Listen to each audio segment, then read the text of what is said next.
Welcome back to the party, everybody. This is Morty, and I am your host, Lutch, aka the Indian Jesus, here to resurrect the second coming of common sense. Everybody hit that like and subscribe. You know I would do it for you, and let's party. Big shout out to the replay gang. Thank you so much for coming back to watch this, even though you missed the live party. Guys, that is the best part. Make sure you are here every Monday, Wednesday, Friday, 8 p.m. Eastern, and sometimes whenever I feel like it. So hit that subscribe, ring the bell, and you will never miss an Indian Jesus live party ever again. We got Guam Tech in the building. Welcome to the party, guys. So we got an interesting show for you tonight.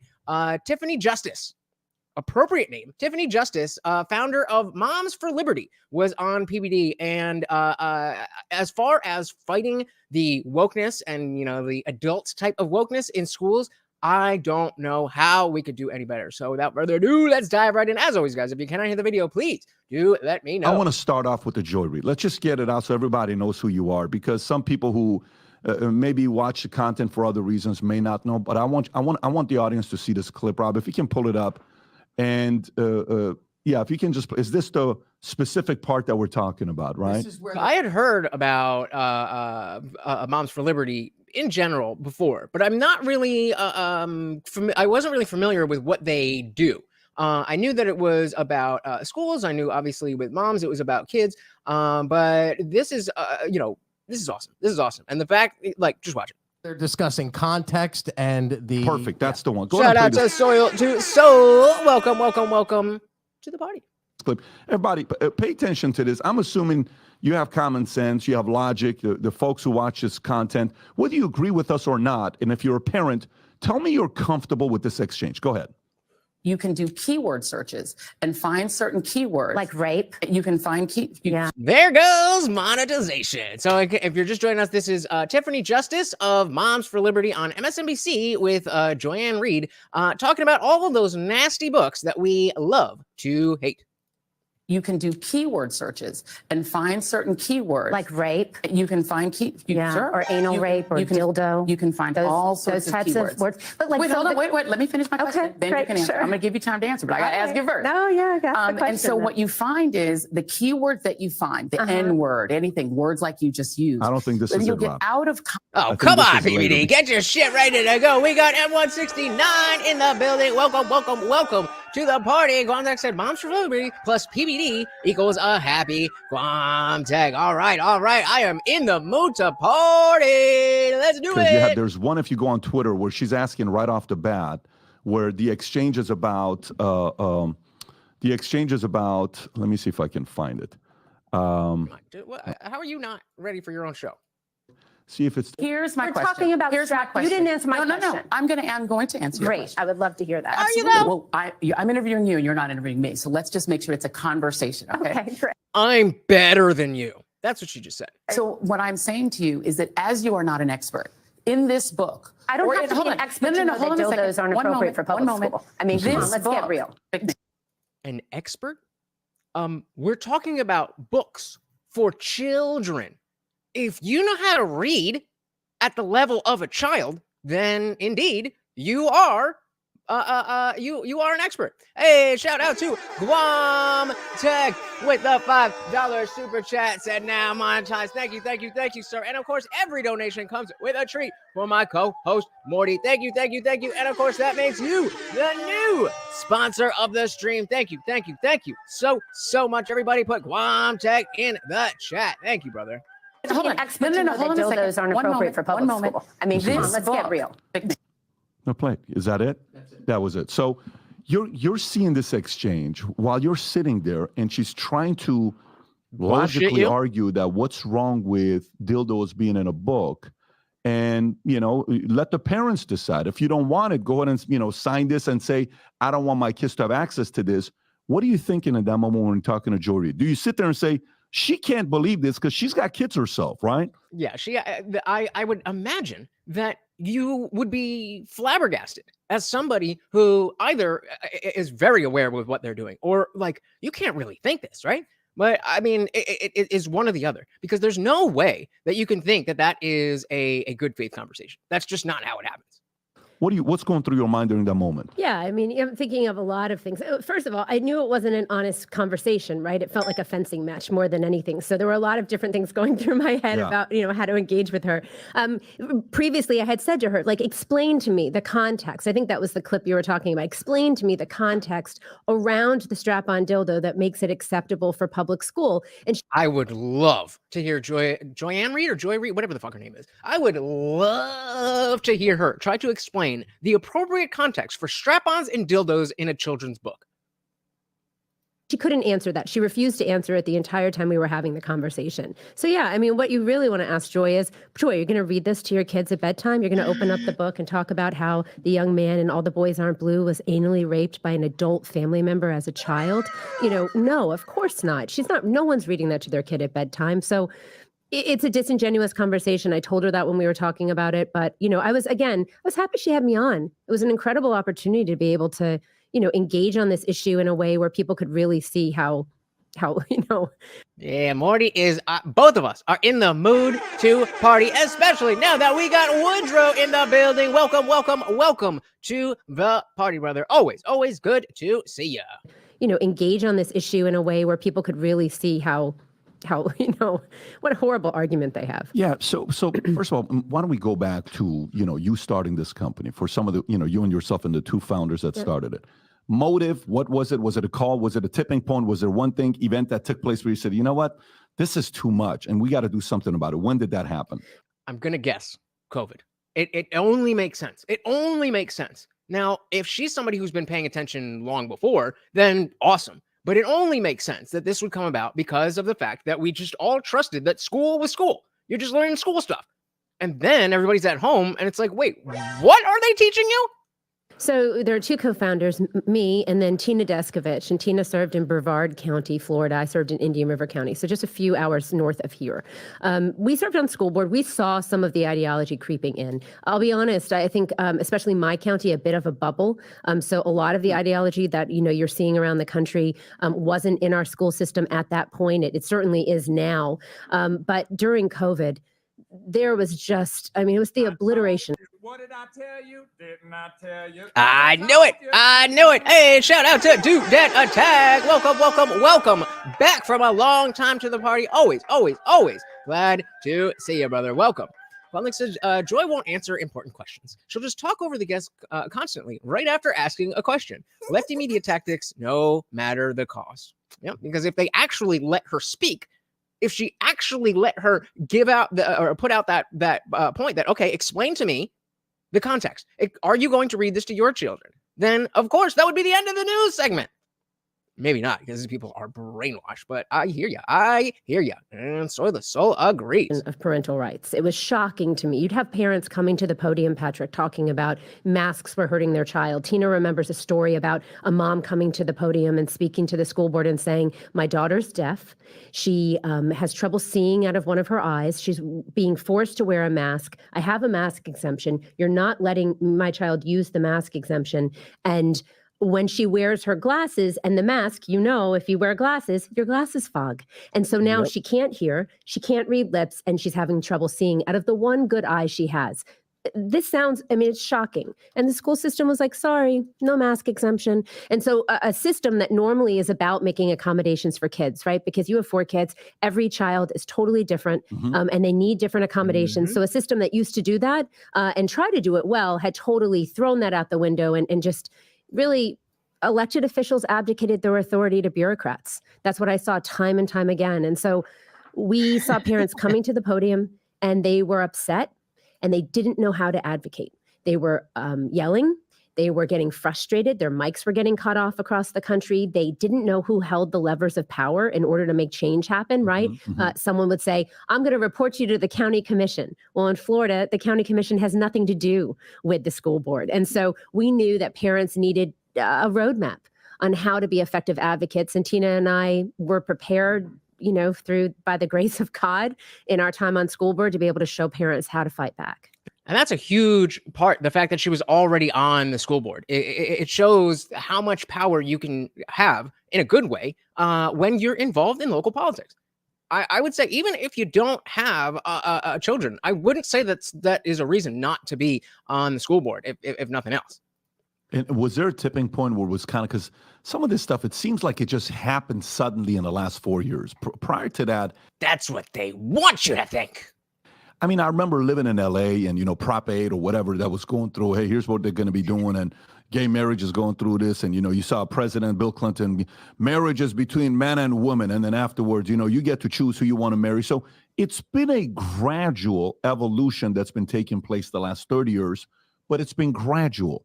All of a sudden, it's like, boom, in your face. Nope, here's what we want, the kids to go through. Was there a tipping point of that taking place?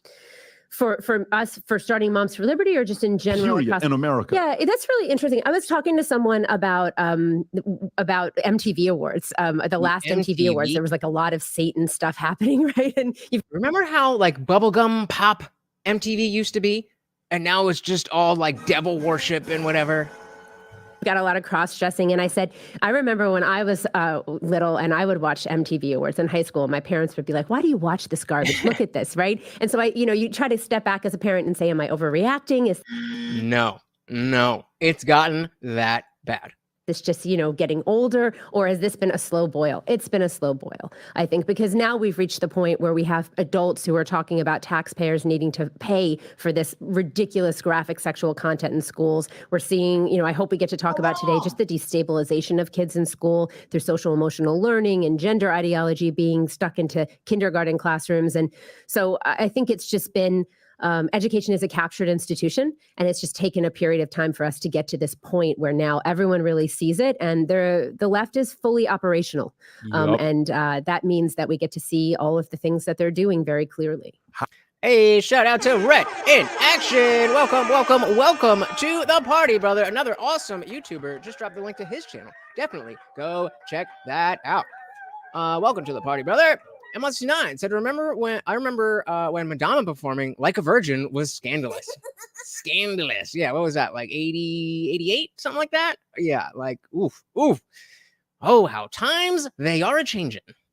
As a parent that's listening to this, who feels helpless, right? You're like, hey, I don't have money to put my kids into private school. I don't have the ability to do homeschooling because I need my income and her income, so we're both working. I can't take the kids out, so I can't do homeschooling. I can't do private school. And real quick before he goes on, that is something that I think is a problem that's just going to vanish. I think that's just going to vanish because the market is there for alternative schooling. Maybe not specifically homeschooling, but getting out of the public school system and not being able to afford the a traditional private school.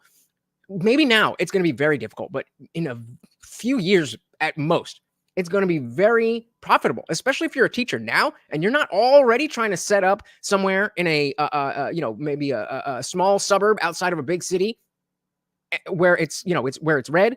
People are going to start bringing their kids out of school more, and they're going to be looking for alternatives. And if you have a tiny little building, and you don't need anything but a whiteboard and some desks, and you can have your own homeschooling pod. And that's, 30 kids? That's what they're doing in public schools. 30 kids to a class. So I think that's going to be a problem that that kind of fades over time. What can I do to fight against the stuff that's being fed to my kids when they're coming home? I feel kind of helpless. What do you say to those parents? What can they do? Parents have the fundamental right to direct the upbringing of their children. That means the government doesn't give you that right, and they can't take that right away. And so you have the right to know what your children are being taught in school before they're being taught what that information, right? You have the right to direct. Right. Before they learn the information. It's not just that you have the right to, oh, by the way, we taught your son how to whatever. It's before they teach it. You have the right to know what it is. Direct their education. And you can't direct something if you're constantly reacting to it. And that's why we fight so hard for transparency. So what can parents do? They can get involved. They can ask to be able to see what their children are being taught in school. They need to build a relationship with their child's teacher right off the bat. Ooh, hi, that's a good one. My name is Patrick. My son David is going to be in your class today, this year. I'd like to talk. Parents, do you guys do that with especially if if and or when you had children that were like before high school, did you go in and know the teacher before parent-teacher conferences? And I mean, if you didn't, that's not the worst thing in the world, because there was an expectation that your teachers were vetted. They're government workers, that they're doing what they're supposed to do. But I'm curious how over the past few years how that's changed, because that's a non-negotiable anymore. If you have a child in a school and you don't know who's watching them, you're fucking up. So the Soul said you have to advocate for your child if you have them in public school. I pulled my oldest out for a year, and we'll probably have to do it again with my youngest when we think we can meet his needs. Yeah, you gotta do it. There you go. M169 doing the damn thing. There you go. There. Oh yeah. See, I wasn't in school when texting was a thing. So it's like you'd get a note home sent to your mom, or if you really got in trouble, they'd call the house. There was no cell phones. You maybe could run off the bus and get home and delete the message off the answering machine before she heard it, but probably not. But I'm glad I mean, from a parent's perspective, I'm glad they have the texting. But thinking of me being in school and my teachers texting my mom, I would not be in favor of that. My name is Patrick. My son, David, is going to be in your class today, this year. I'd like to talk to you about how you feel about some different issues, how you approach different issues in the classroom. The best thing that parents can do is build relationships with their teacher, with their school principal, with their superintendent. And that's why Moms for Liberty was really created, because, again, we want parents to be effective advocates. Going and yelling isn't going to get you what you want. You have to learn how the system works and then how to engage with that system. So how does the system work? That's a great question. I'm very interested to see what she says, but I want to put a stamp on what you just said about knowing how to play the game. What is it that we talk about in the context of politicians and pundits? That I get what you're saying, but how are the optics going to be? How are people going to interpret that? What is the perception going to be? It's the same exact thing. It's the same exact thing when it comes to your children or anything else for that matter. Like the anger that parents had when they learned about this stuff was not unwarranted by any means. But as we saw, going and just yelling at school meetings was not effective. One thing that I plan on being at every parent-teacher meeting and knowing everything they'll be going over in class that semester. We're going to homeschool through elementary, but the teen years are most important in my opinion. Fair enough. Yeah, I think that's a good way to go about it. I don't think you're really going to, especially with, recreational stuff, sports, whatever else in your township, there's plenty of ways for a younger child to get involved and be social. I do agree that by the time you're teen years, if you're not in a school where you're surrounded by other kids, it could have some effects on the sociability. But again, I think as more and more parents pull their kids out of school, I think that's going to just become more of a normal thing. Learn how the system works and then how to engage with that system. So how does the system work? Well, the system, unions have an undue influence on your kids' education in public schools right now. And so the system is really broken. How does the system work? The system protects the system. And that's it. Yeah. What is the Soul saying? To be fair, the middle school principal doesn't like us much. We took them to task about some stuff this year, but I like to think they're a bit scared, and I'm okay with that to an extent. Dilly to that. They should be scared. But exactly what she's talking about is that the unions, the teachers, the administration, they're all working together against you. The children are pawns to the politicians, to everybody. Children are pawns except to you, who their parents. That's why you need to advocate for them. Shout out to Zippy the Strange. Welcome to the party. Said Moms for Liberty. Are they? They are not the crazy ones that want to ban guns, are they? I know. I mean, I'm not positive, but so far she hasn't talked about that, and I don't think that's going to come up. But welcome to the party. The system is really broken. How does the system work? The system protects the system. School systems do two things well. Public school systems. They protect themselves and they celebrate themselves. And they often celebrate themselves to protect themselves. Ooh, that was a bar. They celebrate themselves and protect themselves, and sometimes they celebrate themselves to protect themselves. I'll say that the schools should grade the teachers more. Teachers more than they fear losing out on the government titty. Not sure. It's there. I can't articulate it, but I get what you're saying. They're known for being the largest union, right? I mean, they got, I don't know how many exact members they have, but that is probably, one of the most powerful political organizations today in America where, that's one of them. Totally, if you go to the entire union, that's just Florida. But if you look at the biggest unions in America, just type in the largest unions in America, I think it's 3.2 million members, and they're number one. If I'm not mistaken, zoom in right there. National Education Association since 1857, wow. 3+ million members is what they have.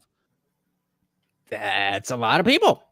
This is a behemoth of an organization. So they run the Democrat Party. No question. No question. So that level of influence, how do you fight against level of influence that powerful? Great question. Well, I mean, it's not easy. I'll be honest with you. And I don't know that funders on the right really truly understand the amount of money on the left that the unions are able to put into elections. 99% of the donations by unions, the NEA, the AFT is part of the AFL-CIO. That's the American Federation of Teachers. That's Randy Weingarten. So that makes a lot of sense. That because there's so much money and there's such an establishment, meaning that everything is already established. The money's already going through the system. To change it is much more difficult than to just keep it going politically. NEA, Becky Pringle, AFT, Randy Weingarten. Everybody knows. You've seen Randy Weingarten. She was very cozy with Joe Biden. He had his arm around her, right? They're big buddies. They are the foot soldiers of the progressive far left. They make stuff happen. How do you fight against it? You get involved. I mean, Moms for Liberty, we are building a grassroots army, Patrick. That is what we are doing. That's the only thing that works anymore. Everything has, again, the establishment. Everything has already been so established that you have to start grassroots movements. You have to, everything that is done needs to be crowdsourced, because all of the money, all of the regulations, everything is set up to funnel things in one direction.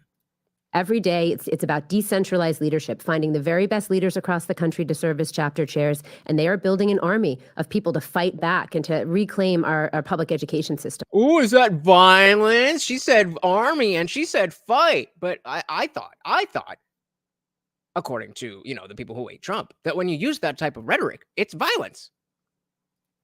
For a long time, the conservative movement has really ignored public schools. And we've ceded the ground to the left. That we focused a lot on school choice, and I believe in school choice. Parents should have the right to choose where their kids go to school, and we believe in education freedom. But at the same time, there is always going to be a very large percentage of kids in America that are going to public schools, and they are being taught to hate our country and to hate each other right now, and that has to stop. So you recently had a debate with de Blasio, I believe, right? You guys had a debate. Really? And that was what, an hour and 20-minute debate. How was that experience? Because there's a lot of videos going around of guys that are TikTokers or YouTubers taking pictures with Bill and saying, hey, you ruined the city, you destroyed the city, you're a piece of this. I mean, they're just not fans of what that guy did. What was that experience of you and him debating for an hour and 20 minutes? Yeah, exactly, Zippy. Bureaucracies devour souls, and everything is a bureaucracy now. That's exactly what I was saying. Exactly. It was interesting. So I was at the Orlando Public Library, a group called Incubate Debate. James Fishback, he's great. He's been helping high school students to bring debate back, honest debate back. Conservative positions in debate are being totally squashed in high school debate. And so he asked me if I'd come debate Bill. I was happy to go do that. It was an interesting experience. We started off, he came up to me and he said, wow, you're tall. And I said, you're tall too, Bill. And he said, well, I think we'll be able to find some things to agree on. And I said, just even a little thing like that. Oh, here's a physical characteristic about you. So that means we're going to get along. What? It pervades every neuron of their brains. What's your race? How tall are you? What gender are you? That's the only thing that matters to these people. Guamtag said kids are being taught to hate the country, each other, and what's most concerning, themselves. That's a great point. Especially the white ones. I said, well, great. I said, like, what is a woman? And you can see at the beginning of the clip of the video, he goes, Tiffany, you're starting already. And I said, I'm just getting warmed up. Like, starting what? The movie came out over a year ago. You can't answer one basic third grade biology question? You're starting already. Starting what? right? Cool. And then we sat down. Yeah, I mean, and I, you have some of the books. There's a book called "This Book Is Gay" that shows. I don't know what I'm allowed to say on your show. Am I pretty good? Yeah. All right, Say there's it. a book that shows how Shout out to the sponsor, Guam Tech. She gonna say it. to give hand jobs and blow jobs, and tells don't use your teeth, and how to use two hands. And I don't think you you might have it. That one right there. Yeah, you might. It might be in here. If you didn't notice, this pile of books right here is they'll zoom in again when it goes back to PBD, but all the books that I always talk about, genderqueer, the bluest or not the bluest eye, the list. I don't think you you might have it. That one right there. Yeah, you might. It might be in here. Or actually, the book I'm talking about is Let's Talk About It. But there's some really interesting things in here as well. And so I hadn't heard about that one. So we got This Book Is Gay, and we got Let's Talk About It. I showed him the book, and there are these pictures of drawn penises and hand jobs, and I was saying, Bill, here, look at it. So what does the actual thing on Amazon say? The best-selling young adult nonfiction book on sexuality and gender. Lesbian, period. Gay, period. Bisexual, period. Transgender, period. Queer, period. Straight, period. Curious, period. This book is for everyone, regardless of your gender or sexual preference. I noticed that cis is not on there. This book is for anyone who's ever dared to wonder. This book is for you. There's a long-running joke that after a quote coming out, a lesbian, gay guy, bisexual, or trans person, you should receive a membership card and an instruction manual. This is that instructional manual. You're welcome. What are we doing? What are we doing? The entire thing is, you're so different. Here's exactly how to be different, just like us. What? LGBT is the new emo. Hold it. Like, this is what we're talking about. Let's have an honest conversation. And he wouldn't even touch the book, wouldn't even look Why at wouldn't it. you Of touch the course. book? I don't know. I mean, I think Probably because he knows what's inside of it. I think it's just much easier to pretend like it isn't happening if you're not actually holding the book and looking at the pictures. Rob, can you pull up one of the things you have here on the excerpts on This Book Is Gay? Can you pull this up? I think it's the third one that you have right there. Is this the one that we were talking about? So you call me cis? Well, don't ever call me cis. I don't need a prefix for being a woman. Just my opinion. I think we got a comment of the night. Call me cis, but don't ever call me cis. Love it. Love it. Love it. Wonderful. I love it. Call cis to this day. I've not heard a single decent argument for why kids should have access to this gross shit. I wonder if our resident lefties can help enlighten us. I don't think we have anymore. I mean, y'all saw that mood was just like, I can't deal with this, and left. So I don't know if we have any lefties anymore. Ew. Yeah, exactly. That's exactly what they say. Yeah, it's all horrible. Horrible. This Book Is Gay. Can you pull this up? I think it's the third one that you have right there. Is this the one that we were talking about? Go up a little bit. Hey, shout out to Zippy the Strange with the gifted. Oh, where's my horns? There we go. With the gifted membership. Thank you so much. Shout out to Chris Rowland for becoming a disciple. If you are not already a member of the Discord, please join that. It is free to join, but as a member, you get access to the full server, including the after party right after this stream. Thank you again, Zippy the Strange. Right there. Zoom in a little bit. That one, this is perhaps the most important skill. This is written by transgender author Juno. It's marketed as a best-selling exploration of sexuality and gender for young adults. Dawson writes in one of the chapters, perhaps the most important skill set to master as a gay or bi man is a classic timeless, the hand job, right? And then it continues. I mean, really? I would just assume that either anal sex or sucking dick would be more important to gay guys. Because I know as a straight guy, if I'm with a girl, then I don't really care if she can, whatever. But if you got the sloppy toppy, we good. So already, it's weird. He was talking about, what you do to finish off your partner. Being on the bottom makes a dude less manly than his partner. He is literally taking it like a man. Like this book is in schools. This book right here is banned apparently only in 15 states. You mean the other 35 states allowed this book to be in their schools? Yeah, taxpayers shouldn't have to pay for leftist propaganda. What's their logic of saying it's okay to have this book in the school?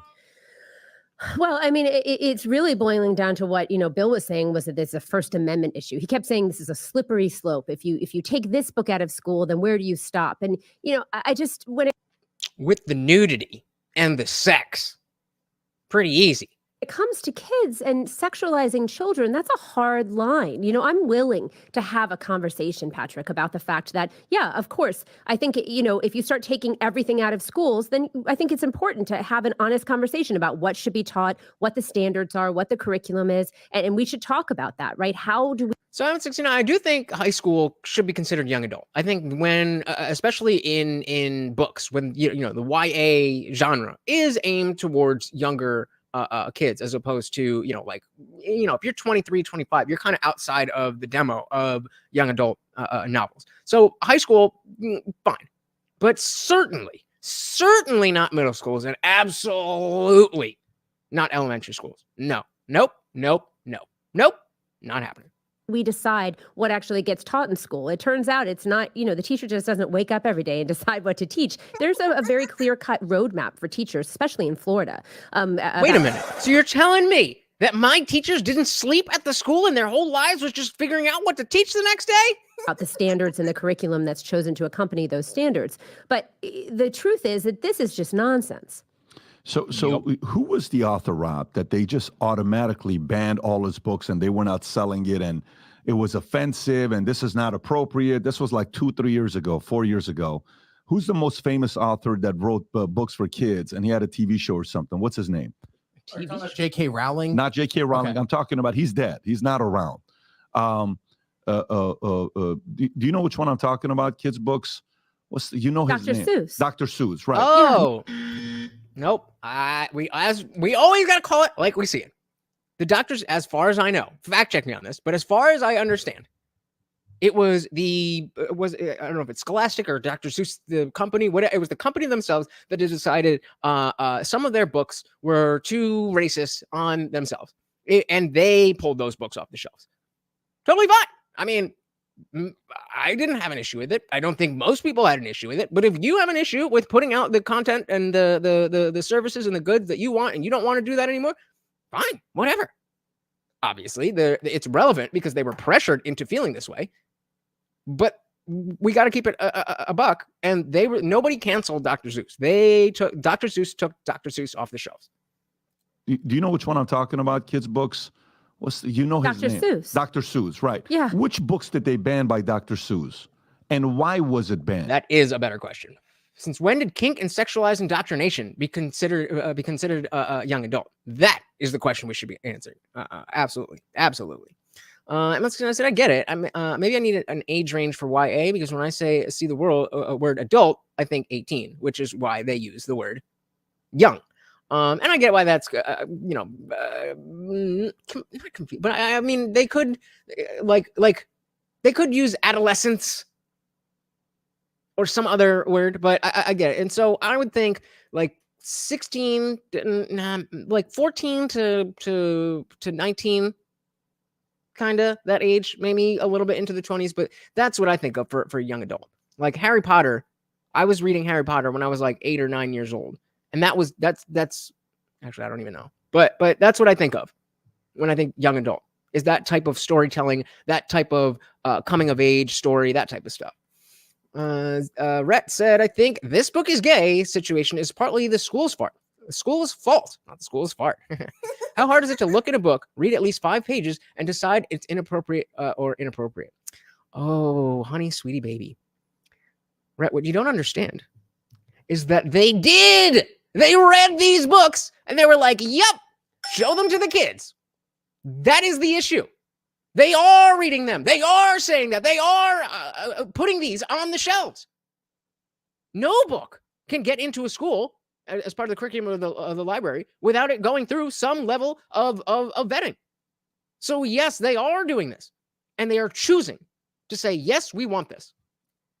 So it's out how censorship on TV is more extreme, but censorship and indoctrination is much less extreme. The West has become a strange place. Yeah, I think the censorship on TV is a holdover from when people were watching TV, and then as the internet came around, then the debauchery kind of circumnavigated the FCC. Not good. Well, like I said, every toy for children has a safe age range on them. I don't think that's asking too much to have children's books follow the same logic. If I'm not mistaken, I do think they have a range here.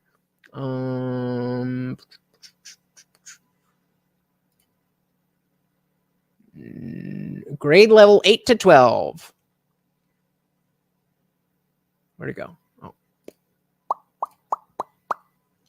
So it's 8 to 12 or 14 to 17 years old for the book that we are currently talking about.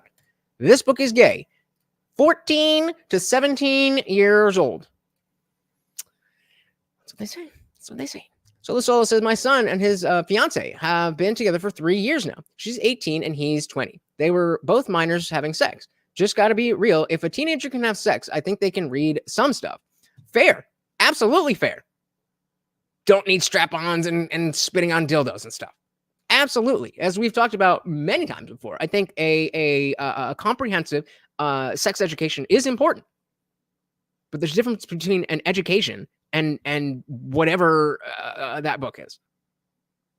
There's no, I know you're not saying this, but you would never argue that children should be reading Playboy or Hustler in school because, well, they're going to have sex. Why is this any different? Dr. Seuss, right. Yeah. Which books did they ban by Dr. Seuss? And why was it banned? So Dr. Seuss books that were banned. What were the list of books that they're no longer publishing? So this is going to be an interesting moment for us watching PBD. We watch PBD a lot. And he asked why it was pulled. As far as I remember, I could be wrong, but as far as I remember, it was Dr. Seuss people that pulled those books off themselves. So we'll see if that comes up. So broadcast TV and PG-13, even R, is more tame than it was in the 80s and 90s. Even with stuff sidestepping the FCC, the culture went hard and let them kids eat cake. And they were changing some of them. Here we go. 6 Dr. Seuss books won't be published for racist images. According to who? Is the reason, okay? So Dr. Seuss, who helped raise a lot of kids, okay? He was loved. He did great things. They're worried because of a couple, these are the titles, right? And to think that I saw it on Mulberry Street, or if I ran the zoo, or On Beyond Zebra, whatever these names of these books are, these were banned because they're somewhat offensive today. But no, it's totally okay to have a book teaching other boys how to give hand jobs. And by the way, so let's see. We got from CBC in Canada, because New York Times won't let me read it. 6 Dr. Seuss books as of March 2021. These books portray 6 Dr. Seuss books will no longer be published due to racist imagery. Again, according to who? These books portray people in ways that are hurtful and wrong. Dr. Seuss Enterprises said. Again, we can definitely have the conversation about why they said it. But we have to be very clear that nobody canceled Dr. Seuss. The Dr. Seuss family pulled Mulberry. Yeah, that's one of them. That's one of them. Shout out to Ian Hartman. Welcome to the party. So back when they only talked about heterosexuality in schools, we didn't have problems with this kind of stuff we have today. Why is that, you think? And so I think what you're alluding to is the gay factor. I'm still not convinced that was the start of the slippery slope. I'm willing to be convinced, but it just seems like there was a long time when gays were being very gay, and there was a whole bunch of gay stuff, and none of it had anything to do with children. I mean, there was, but it was not part of the gay community, and so I need to be sold on that if that's the case. If that's the case, I still need to be sold on. So this all said, they don't need to be reading about kinks and any of that stuff. Yeah, too much. Gontek said, don't let the kids read Better Butter Battle. You wouldn't want them to understand that people have different perspectives and that fighting over them isn't the best answer. Right? Yeah, right. Exactly. So, okay, let's see. So 6 books, including, I think I'm on Mulberry Street. If I Ran the Zoo, will stop being published because of racist, blah, blah, blah, blah. These were, yeah. So it's Dr. Seuss Enterprises, a division of Penguin Random House, that is saying all this. So again, we can totally, there is no way that they would have come to that conclusion. Oh, this is racist. We got to get rid of it. If the climate was not as it is. But just to be accurate, it was them who pulled their own books. It's totally okay to have a book teaching other boys how to give hand jobs. And by the way, it doesn't stop there. These books continue. I have another one that says All Boys Aren't Blue. That's the stuff that they say in this book, which is ridiculous. Haram! Can you tell the story about All Boys Aren't Blue? I think this is the one that you were talking about with Joey. Take a look. All boys aren't blue. Read. Yeah, I can. And so in this book, there's a young man, and it's called a memoir manifesto. And yep, absolutely. And so this young man is anally raped by his adult cousin, I believe. And so, I mean, there's a passage, we just recorded 60 Minutes. Here's the problem. I've done CBS Sunday Morning. We've been on Cuomo's show. We just recorded 60 Minutes, and we show them the pictures in the books. What did I tell you? They won't show the pictures. CBS Sunday Morning, Martha Teichner. I mean, we showed her the books. My PR person was there with me that helps me. And she was saying, Martha, look at the content. And yet when the show airs, they don't show the actual subject matter. Well, obviously they can't show it for obvious reasons, but isn't that the point? Hey, shout out to Leslie McDowell in the building. Welcome to the party. So let's go look at animation of Dr. Seuss books and see for ourselves if it's racist. I mean, I'm not gonna. Good point. I think that that would be an interesting exercise, because like, what is it that you're looking at that was foundational to so many children that grew up to be less racist than the generations before them? It don't make no sense. That don't make no sense. Welcome to the party. The drawings of certain people were stereotypical in nature. Whatever. Like, fine, then don't do that anymore. Cool, good, great, we're done. Oh, yeah, we did that. Every new edition, like, hey, this is from a different time, but it has really good messages. And from now on, we're not doing that. I don't understand why people complicate these things so much. That we're talking about. And so in this book, this man is anally raped. He goes into very, very graphic detail about the experiences. And then Joy said to me in the interview, she said, well, what if a parent wants that child to read that book? Maybe then go fucking buy it. Nobody's fucking saying don't let these books be allowed to be sold. Nobody is trying to ban books. We're just trying to get them out of the libraries and curriculums.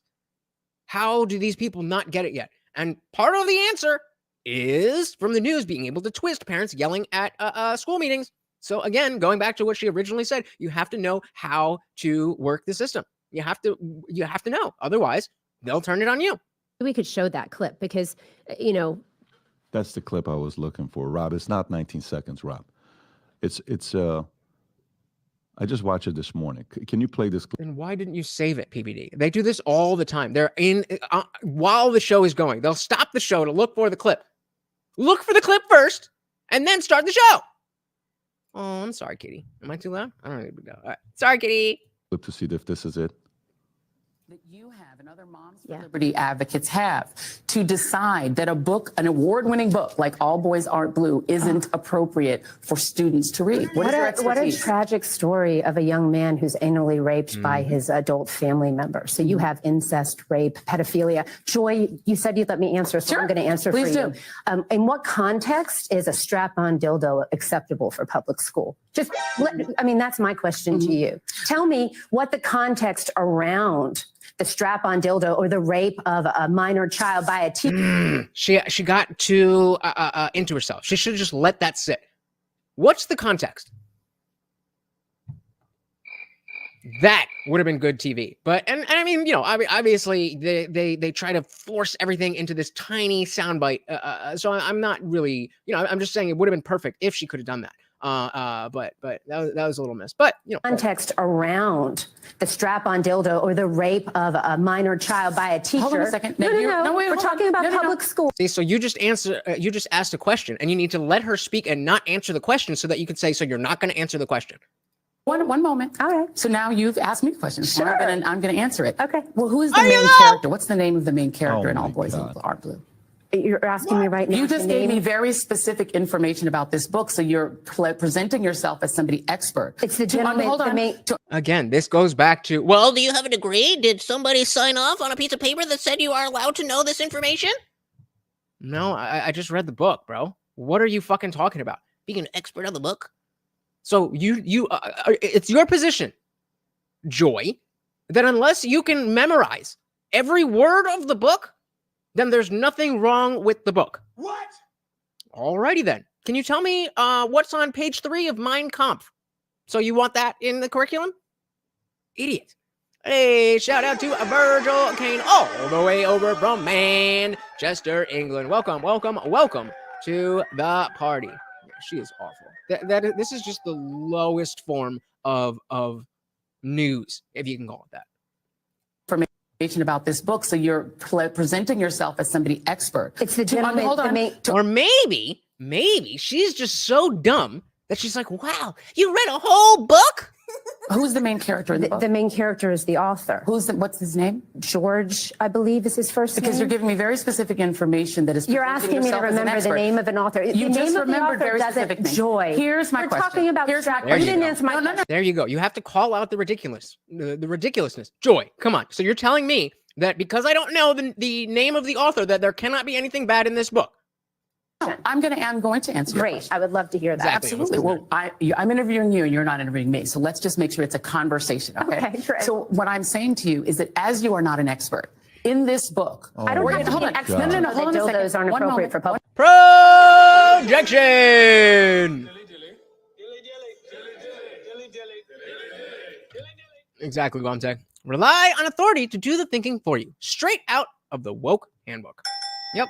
I mean, come on, this let's book get real. is a full context story, as you said, of the author's experience.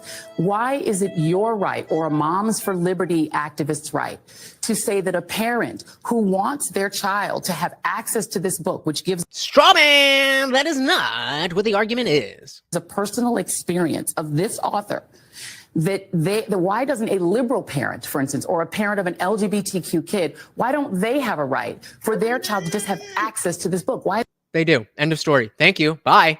is it your right to say they can't? So They can. Just not in schools. Bye. again, we're talking about incest, rape, and pedophilia. See, again, your child, this is the problem. It's a very easy thing. She just said, what is your right to say that a parent can't have this book? That is not your position. That is a straw man of your position, and it's very easy to knock down.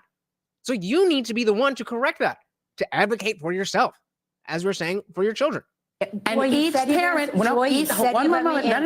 each parent has to decide what is appropriate for their child to read. So I want you to answer. I'm going to ask it one more time. Right. What is your right to tell a parent who wants their child, who might feel seen by this story? Why don't they have the right? Why don't they have the right as a parent to say, my child can have access to it? They do. End of story. That is how you have to deal with these people, because they will run circles around you with their rhetoric and their semantic obfuscation. Let's see. So the question may be whether you want to learn from Hitler and sex from kids' peers or books. 14 is probably still young, but I suppose that's the parents' decisions. Parents, including myself, think education stops PDFs. I agree, but there's other books about sexuality that aren't this graphic. There's other more academic ways to talk about the realities of sex and having sex and being in relationships and feeling pressured and establishing boundaries and all of that stuff that doesn't have to do with dildos and strap-ons. Why does it have to go that far? That is the only question that any of us have. Nobody is saying that kids don't have sex. Nobody's saying that kids shouldn't learn about sex. I mean, maybe somebody is, but I'm certainly not. Complexity, and the problem is that the heterosexual books on that level wouldn't be accepted. It's easier to demonize the protected classes. Interesting. Yeah, I mean, like the fact is, the peers. When did you learn about what a strap-on was? You probably learned about it from your peers, but did you learn it at 8 years old? So I don't think like this is yet another straw man. There are not 7-year-olds going around talking to each other about strap-ons. And the only reason there would be is because of books like exactly what we're talking about. Exactly. There are 0 7-year-olds who know what the fuck a dildo is had they not read the books. So they wouldn't be learning about it and talking about it with each other if they didn't learn about it in the first place. Like, oh yeah, I'll show you mine if you show me yours. Not ideal. But we all been young. You're right. I'm agreeing with you. But I mean, honestly, I would say peers. Because when you are in the situation where you have somebody who is familiar with doing that in a way that you find appropriate, then you'll be old enough to say, oh, okay, I also find that appropriate. Or, okay, that's appropriate for you, but I don't like that. So as a peer, you're acting as if peer means child. Peer does not mean child. Peer means those of you, those who are around you. And so there are, again, prior to any of these books, there are 0 7-year-olds teaching each other about dildos. That is not a thing that ever happened before these books. So the Soul said, stopping PDF equals don't let anyone touch your private parts. And if they do, tell us. Don't need the other stuff to do that. Bingo. Simple as pie. They have the right. Why don't they have the right as a parent to say my child can have access? And I remember this part, and she's gonna pivot, and it is the worst pivot you could do. To this book. If a child feels seen by this story, that means that they have been the victim of a predator. That means that they have either been raped by a family member. So now we're off topic, and now we're demonizing whether or not you should be able to live your experience through this author. That's not what we're talking about. If that family member has this, that, the other, then buy the fucking book on Amazon. They've experienced and your proof of that is what? You just said that if a child feels seen by this story. You're now making assumptions. No, Joy, but if a child has been raped, we should do a lot better than put a book on a library. She didn't like that. Not only... No, sorry, sweetie. She loved that. She loved being able to string you along. Unfortunately, that was good for MSNBC. That was bad for you. That did not look good. Now, to us, we obviously understand what she's trying to say because we're already on that side of the issue. But people who are, especially if you don't have kids, if you're not looking at these books and you think that it was just sex education, and you saw what we just saw, then you're going to be on Joy's side. Like, oh, these silly conservatives, they are so stuck up in their whatever. Like that is that's the perception. No, but the average parent, so a person that doesn't have kids, they're going to be like, Joey's making a great point. He ain't got kids. A person who's got kids, who maybe... Again, this is, if I had to choose, then yes, I would say that wait until you are around people who are experienced with this stuff. But it's like, nope. Yeah, I stand by that. I stand by that. Because again, you're squeezing in the idea that 7-year-olds would be talking about stuff. That's not a thing. That's not a thing. And maybe it is now, but that doesn't change the fact that we should roll that back so that the next generation of 7-year-olds don't know what the fuck a dildo or a strap-on is.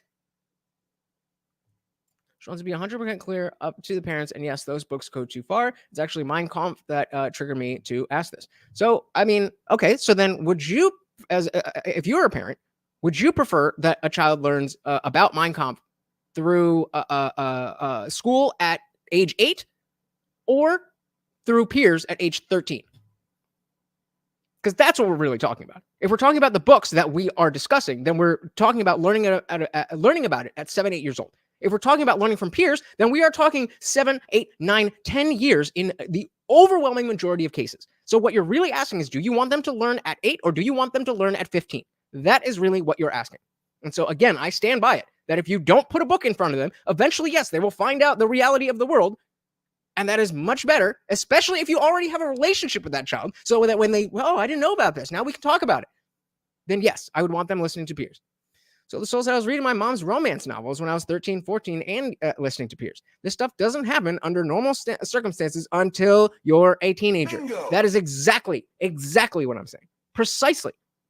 So yes, if we're talking about at 14 years old, would I prefer that the child learns from a book versus another 14-year-old? Yes, then I would prefer the book. But if we're saying, would you prefer they learn from a book at 8 or learn from peers at 14? Then I'm going to take 14 all goddamn day.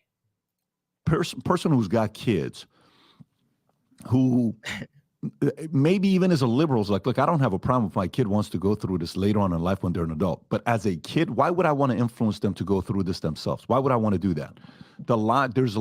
It's lacking logic in the argument. It's just being more tolerant to say what's wrong with having that being available for kids. Somebody wants to go buy that Barnes & Noble, go for it. I don't have a problem with that. It's the kids that becomes the issue with the parents. Yeah, and that's been the thing. What you just said was 100% correct. Write the book, print the book, publish the book. Exactly, Leslie. But there's no hope. There is no hope when we talk about these books because they are thrusting them in front of your children at 7. So I will take my chances. I will take my chances that some weird-ass 7-year-old knows what a strap-on is. And if I have a 7-year-old, they go to school and maybe they tell about it. I'll take that chance to prevent an entire generation of being introduced to strap-ons and dildos at 7 years old. Yes, peers. Shout out to IndieFilm. Welcome to the party. Said, I didn't know what an accommodator was until I was 40. Why do we think children under 18 need to know about this at all? I mean, okay. Thrusting. Yeah, I mean, the argument would be that, again, the kids are going to experiment. The kids are going to do what kids are going to do. By the time you're 12, 13, it's something you have to worry about, boy or girl. So there is the argument that these kids need to learn about what sex is, and there needs to be sex education, so they're not just going in completely blind. But where we draw the line is what we're all arguing about. The people who are saying there should be abstinence-only sex education are not part of the larger conversation. They are a different set. The conversation is sex education that's appropriate or sex education that is not appropriate. That is the issue. Welcome to the party, brother. What you just said was 100% correct. Write the book, print the book, publish the book, sell it at Barnes & Noble, put it in the public library. If your community and your library board wants to pay for these books, put them in there. But we're talking about a public school library. The second thing is, Patrick, I've spoken to people about the fact, what if bold and brave and queer, you did have a child who had been the victim of sexual assault by an adult in a classroom, and these issues are being brought up and discussed, or they're coming across a book in a library, that could be very triggering for that child. And so this Facts. If you have a kid that's been anally raped, maybe the last thing you want them to find in the school library is a book about getting anally raped.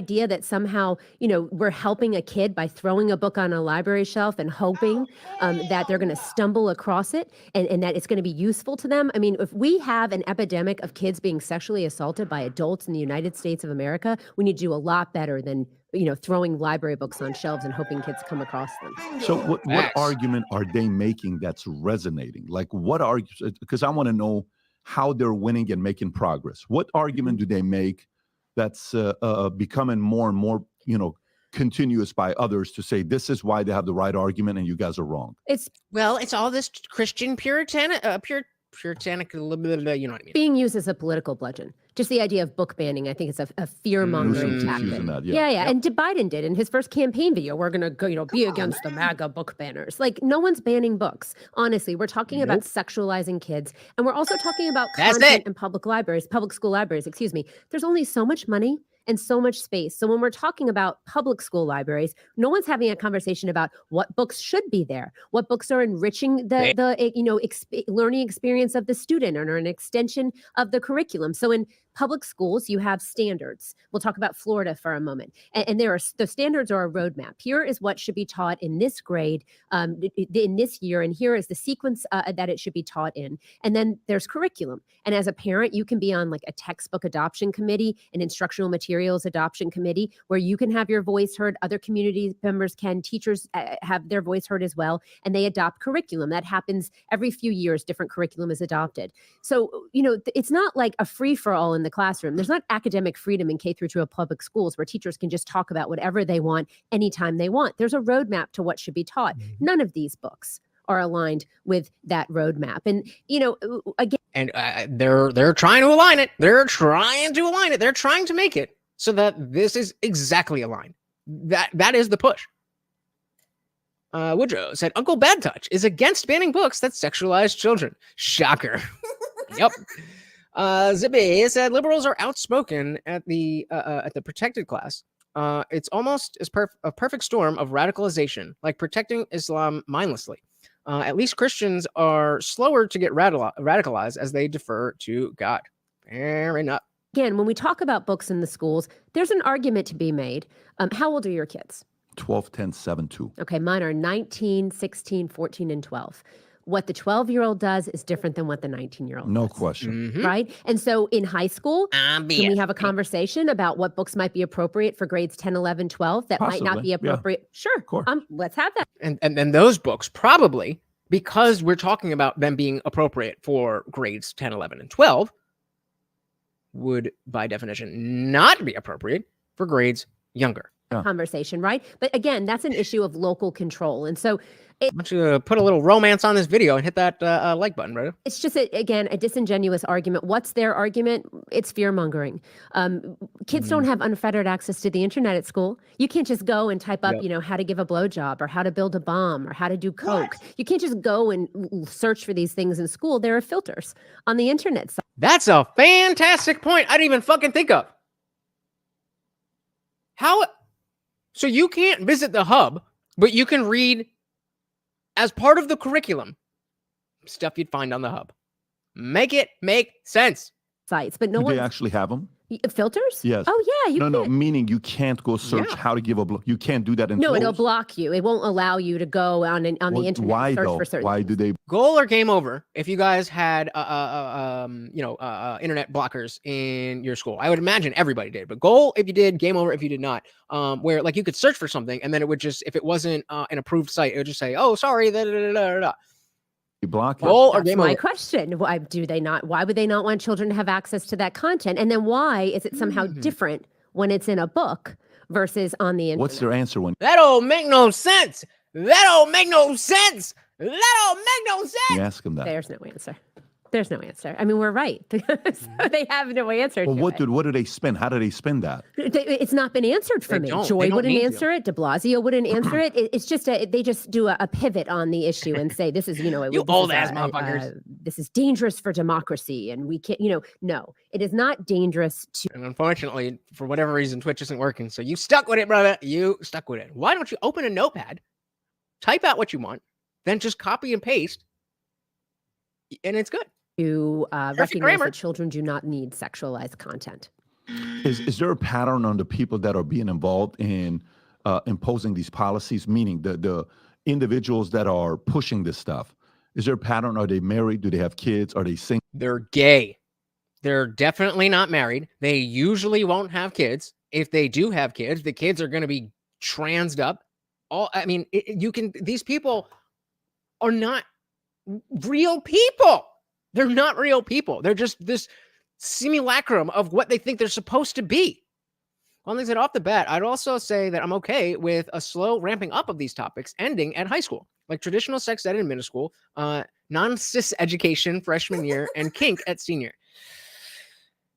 I mean, the only way that I would agree with this is to understand that we're already so far gone that there are zero high school seniors who are not somewhat aware of kink. And I think maybe we are approaching that point, but we certainly don't need to expedite the process. So the soul. So my son's laptop won't even let me connect to our printer at home. They definitely have some security set up. That is a good thing. Exactly.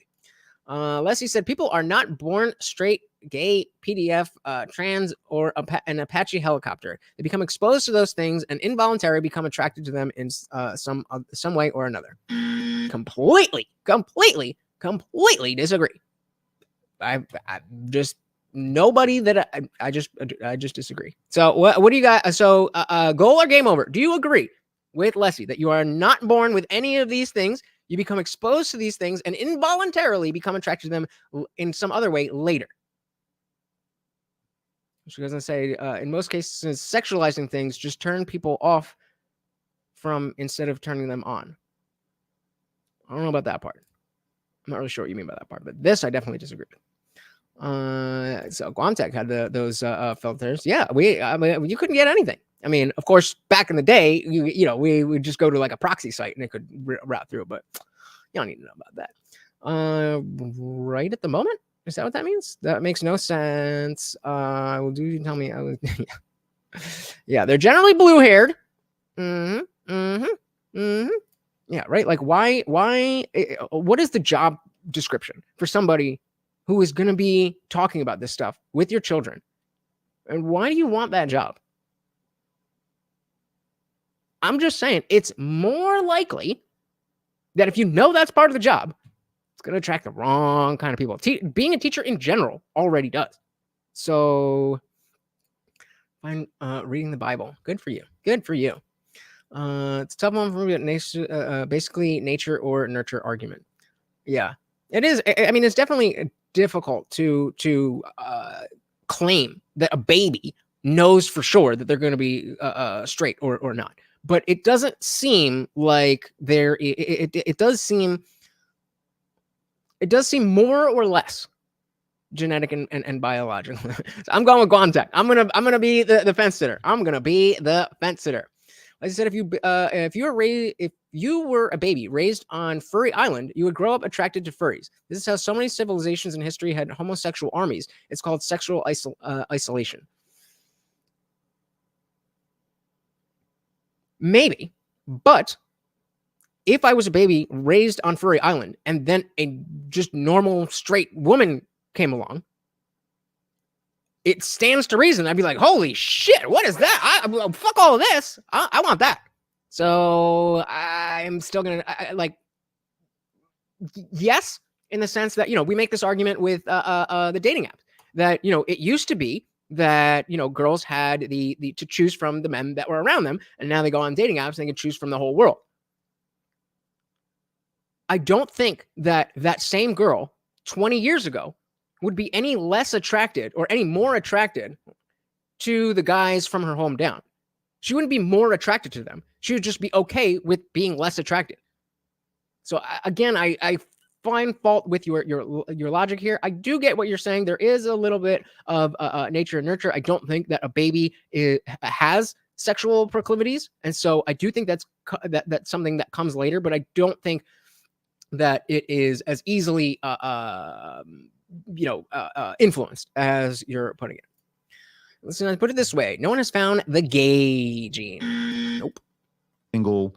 Are they all from the left? Is there a pattern to use analytics to look at and say who is really pushing this on the back? And of course, I'm the youngest boy. Definitely not gay. Best friend, youngest boy, not gay. We know where the money's coming from and what the involvement with Soros and how much money he's funding with different organizations. We know the names that are behind. But is there a pattern on who is endorsing and supporting this messages? Yes, it's the left. It is the left. It is, the issue is never the issue. The issue is always the revolution. So it doesn't really matter. Oh, barf! She just dropped a bar. Did y'all hear that?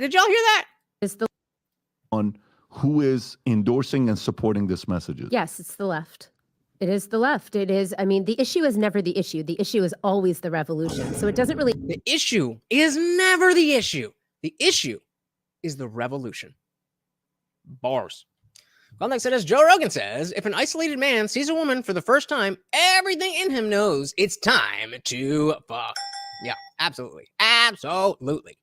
matter what issue that we're dealing with, whether it's the sexualization of children, whether it's critical race theory and the division being sown in the classrooms. In that respect, it is always about destabilization of the family unit and about driving a wedge between the parent and the child. That relationship that you have with your children, raising your children with your values, your traditions, is a threat to the left being able to transform our country. And so, that is what we continually see. When we did this CBS Sunday Morning, they had a teacher that they interviewed who now works for the New York Public Library. She had a t-shirt and it said, "Education is activism." And so what we know is that parents' expectations for public school, when you send your kids to school, I do, what do you want your kids to learn? Math, history, science, basic shit. Math, history, right?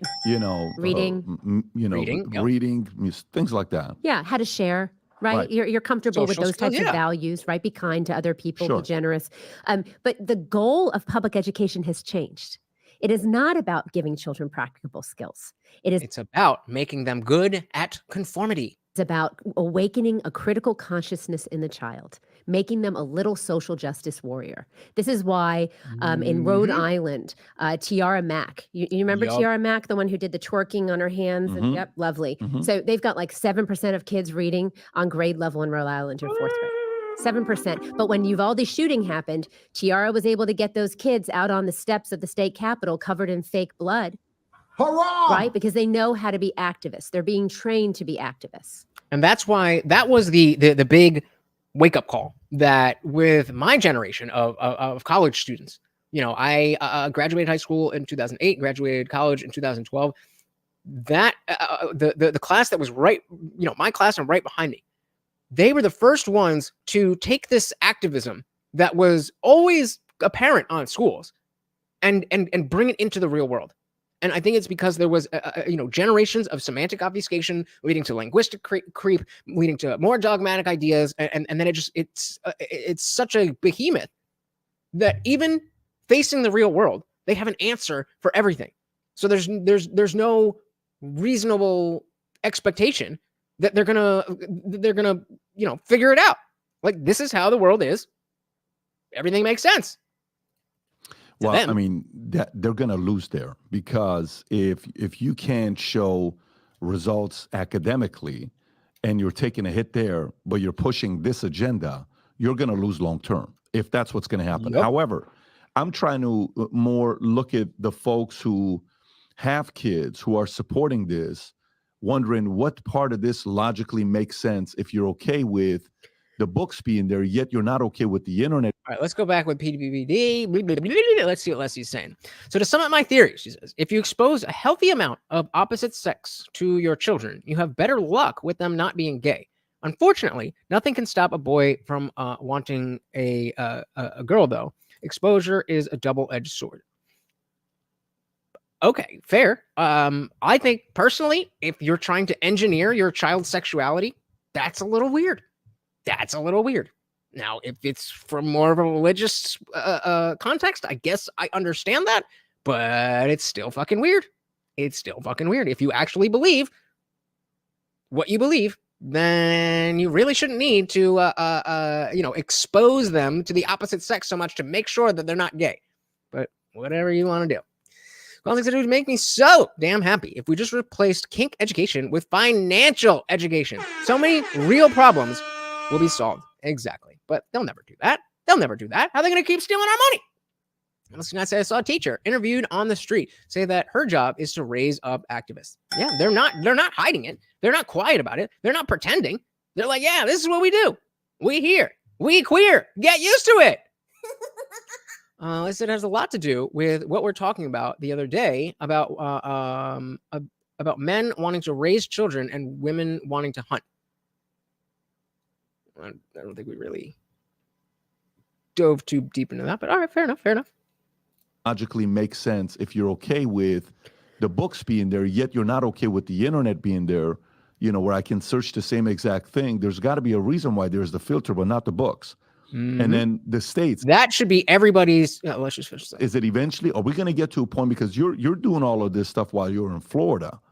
It's very bad in LA. It's very bad in We're California. all over the country. So if you So that is the fuck, I already forgot what he said. can search the same exact thing. Oh yeah. Why is it okay? Why is it okay that the computers have filters, but the books do not? That's a very valid question. If we have the filters for the internet, why do we not have those same filters for books? I think that is a completely reasonable question. All right, so moving on to I don't want to do this one. Where is it? Was it this one? Oh, maybe it was. Okay. Whatevs. What's happening in the schools, we haven't really talked about social emotional learning. What's happening in the schools is that the children are being programmed in the schools. And you know, when you've got schools telling kids to lean into their discomfort, right? If you've got little kids. So when I had little kids, I would tell my kids, you know, trust yourself. If there's something that bothers you, or you think there's something wrong about a situation, you need to trust yourself. You get that funny feeling in your stomach, right? Social emotional learning in the classroom is driving a wedge between the parent and the child and telling a child that if they feel uncomfortable, that it's their problem and they need to change that for the comfort of other people in the classroom. And so who was it before? I think it was Guam Tech, if I'm not mistaken, saying that it's not only that they're being taught to hate America, they're being taught to hate themselves. They're being taught to hate themselves, and the only cure is to be a good activist. Ian Hartman said, Liberty Mom had Joy dead to rights on that line. You can put the filters on the internet, but not the books. There you go. There you go. I mean, it don't make no sense. It don't make no sense. Hey, shout out to Culture Hop with B Hop. Welcome to the party. Another awesome YouTuber just dropped the link to his channel. Please do go check that out. Said school is a federally funded, mandated Marxist drone factory. Bars. Welcome to the party, brother. Once I said, even school boards have filters. They won't even let these parents read from the books at meetings because it's so graphic. I think it's just ignorant hypocrisy. Well, it's not. It's definitely not ignorant hypocrisy. Again, it is very purposeful. Like the hypocrisy is very much on purpose. So what you're talking about is incredibly important because we have a school system that is, again, teaching kids that America is a flawed country, a broken country, and that maybe they're not safe at home. And there's no future in that. Yeah, well, I believe America is the greatest country in the world. I believe I said shit. Me too. And I believe I mean, I'm a little. I don't know how bright the future is, but I am optimistic. People that have the audacity, the resources, and the missing a few screws community that would be willing to fight against this union, I think they're out there. I think that community can be waken up and tapped into, because that community is interested in long-term solutions. All the other stuff is great. We need to do it. Of course, blocking and tackling and all this stuff. Yeah, we have to do all that stuff. But I don't think these guys are going to get any weaker until somebody's willing to finally stand up to them and for them to realize, oh, shit, you mean to tell me you would be willing to do this? Yes. Guys, this is bad news.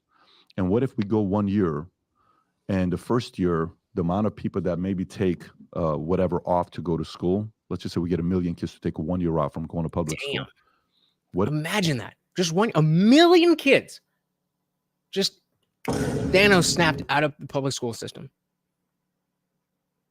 What would that do? I don't even know. That's just like, talk about culture jamming. If a year later we learn stuff, what if we're like, guys, we ain't never going back to public school? And in year 2 is 3.8 million. Year 3 is 6.9 million. Year 4 is 11 million. And year 5, there ain't no such thing as public school. Year 5, now they're coming begging, saying, what can we do? And we say, you have to get rid of the union, put it in the Constitution that you will never, ever have a union and teachers can get fired. Okay? No more tenure. Yeah, I was joking about not having public school. I do think that is something, if we're going to have a government that provides services, education should be one of them. But as he's saying, it's gone way too far. You can get fired. You know, there's an article that came out saying Gen Z found a hack against whatever the new setup is. And you know what their hack is? work for the government because you will never get fired. I mean, Right? you ain't To work wrong. for the You company. ain't Gen Z wrong. has discovered a new hack, which is work for the government. Well, just give me the tab right there. Gen Z has discovered the ultimate anti-layoff hack. Work for the government, right? I thought this was the next clip. We'll come back to this one if we need it. Where's the one that I wanted? This is the one that I wanted. All right. So wait, let me smooth. Okay. All right. So this one is Planned Parenthood in school. See, Dr. Phil on Joe Rogan. Did you see what he said? I did. He said, Can you play this clip? Please. If you don't have it, I can find it for you. It's a 2-minute clip. Put game goal or game over. Have you guys seen the clip from Dr. Phil on Rogan talking about this? Goal or game over? Any film said public school is the experiment. Children have been homeschooled for thousands of years. Yeah, right? Yeah, I mean, public school is a relatively new invention. I put it on the Moms for Liberty Twitter feed. All right. And I quoted him. Here. Yeah, this is fantastic, Rob, if you can find it. It's 2 minutes and something. 2 minutes and just go to Moms for Liberty account and you should see it. Go up. A little bit more. Ooh, you're Maybe in for a treat. So right there, that's the one. Yep. What are we doing? America's not far behind that because I've talked to a lot of teachers and they're telling me that they have a duty to the children, that if the child is not ready to talk to their parents about this, that it's okay for them to keep a secret from the child. Now, Goal is good. Game over is bad. So if I say something you like, throw the goal emoji. If I say something you don't like, throw the game over. If somebody else says something, throw the goal at them. Game over is bad. Let me tell you what my problems with this are and see what you think. First off, if this is either a psychological phenomenon or a medical phenomenon, and the teachers are not trained in either psychology or medicine. Nope. They're not any more trained to deal with that than they are to take out the kid's spleen in the homeroom. So can we just sit on that for a second? You are equally as qualified to deal with this trans stuff as you are to remove a child's spleen in homeroom.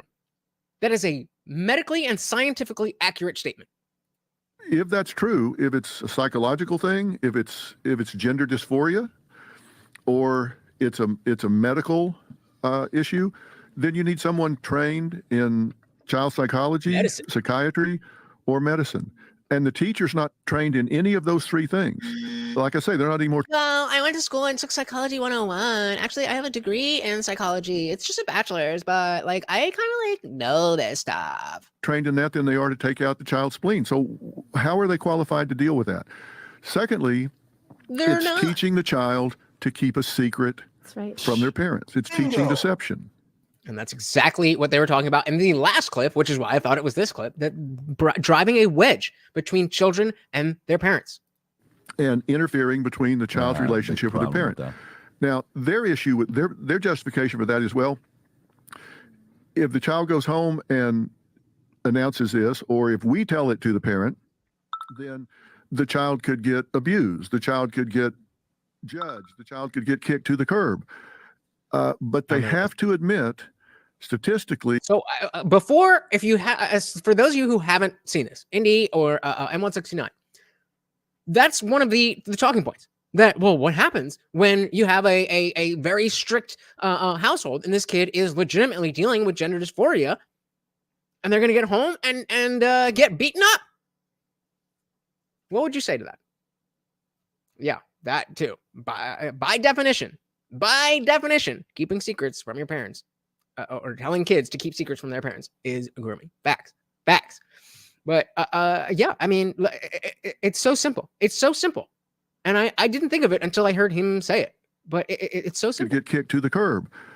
But they have to admit, statistically, that is very rare.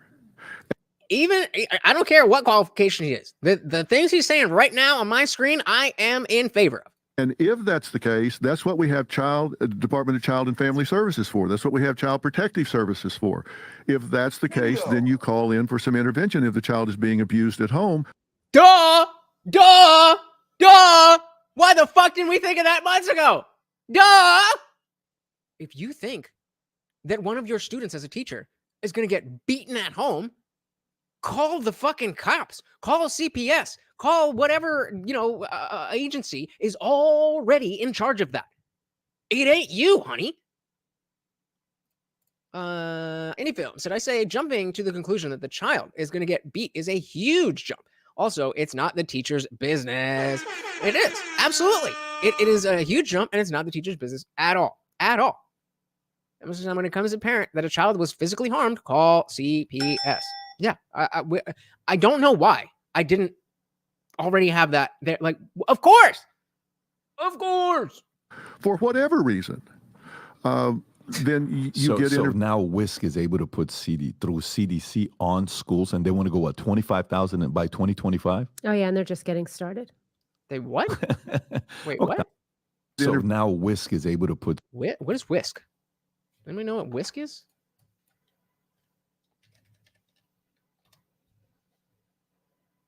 I know what a whisk is. What are you talking about? Anybody? Any of you guys know? Through CDC on schools, and they want to go 25,000 by 2025. Oh yeah, and they're just getting started. Okay, so you're not inspiring me. I'm sorry. No. What I'm saying to you is, and the from the place I'm going to is the following. So, if these guys are being funded by the government, yep. Okay, what can a liberal and a left president is going to support this, because historically that's what's going to happen. What can really a conservative president do against this? A fight back again, get the CDC out of our public schools across the country. But they're going to come back under a liberal president. I agree. And so that's why, if some of you saw that video I did for the Walk Away campaign, I ended up by saying it doesn't matter if Trump wins. If there is still this religious divide in the Republican Party, on the conservative, whatever, that's not voting for Biden, if there's this religious divide, it's only a matter of time. We see the trends. People are moving away from religion for good reason. And whether you like it or not, that is going to continue. So if you want to win, you have to play the cards you are dealt, not the cards you wish you had. I know that it would make your life as a Christian a lot easier if everybody else thought exactly what you thought. That's not how it works. So you know what I'm saying? Okay, so you do it within 4 years. Great. Then what? I'm interested in long term. So when I'm doing financial planning with a client, I did this for 20 years. We sit there and we look at 3 buckets. Short term, it's 0 to 12 months. Events that are going to happen 0 to 12 months. Bills, expenses, Okay, great. School. So you need, 6 to 12 months of your expenses set aside. Then you have midterm, 1 year to 10 years. Okay, what can we do midterm? Well, my daughter's 26. She's probably going to be, getting married. So we have to pay for it because in all culture, we got to, so we know, okay, my son's going through college with $200,000. I know, so that's midterm, 1 to 10 years. Then long-term is 10 to 40 years. What's going to happen 10 to 40 years? Retirement, Parents may pass away. We have to be ready for this. So each is do any of you have a life plan that goes beyond 10 years? Just curious. Different way of thinking.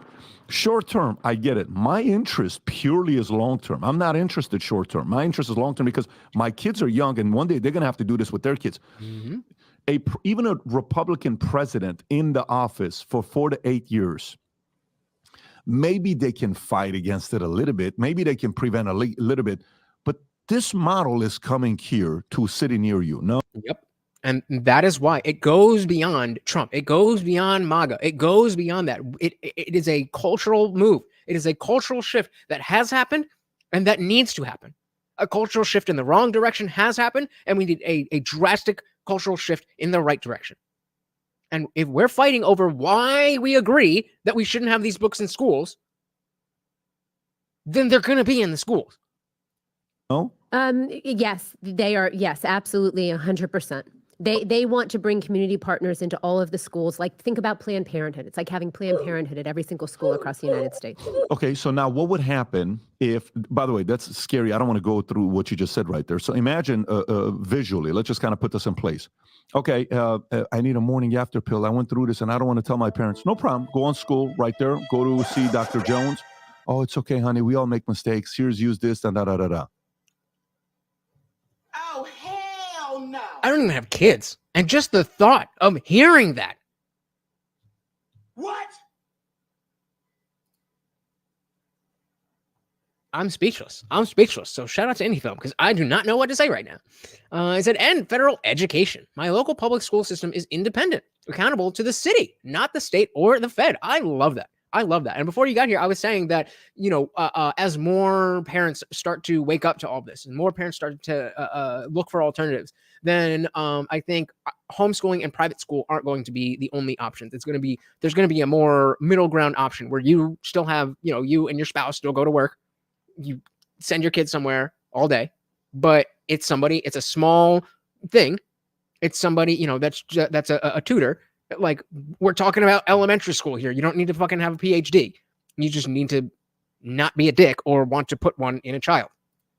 That's it, on campus. 100%. So Planned Parenthood on campus, and they'll spin it as something else, but that's what's available to them. You want to get an abortion, you don't want your parents to know, don't worry, we're all gone through this, you're doing the right thing. Here you go. You don't need to tell your parents. We'll take care of it, come through here. Taxpayers are paying for it, we don't even know about it. That's kind of what you're saying, Planned Parenthood within the schools that they're putting together. Correct. Fantastic. So if that's what they're doing, and that's where they're going to go, and I'm asking the question from you on what hurts them. You said parents.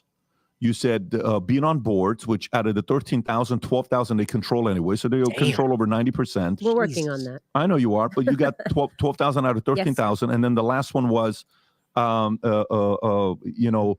was the last one you said? So one was parents, board, and then there was one other one.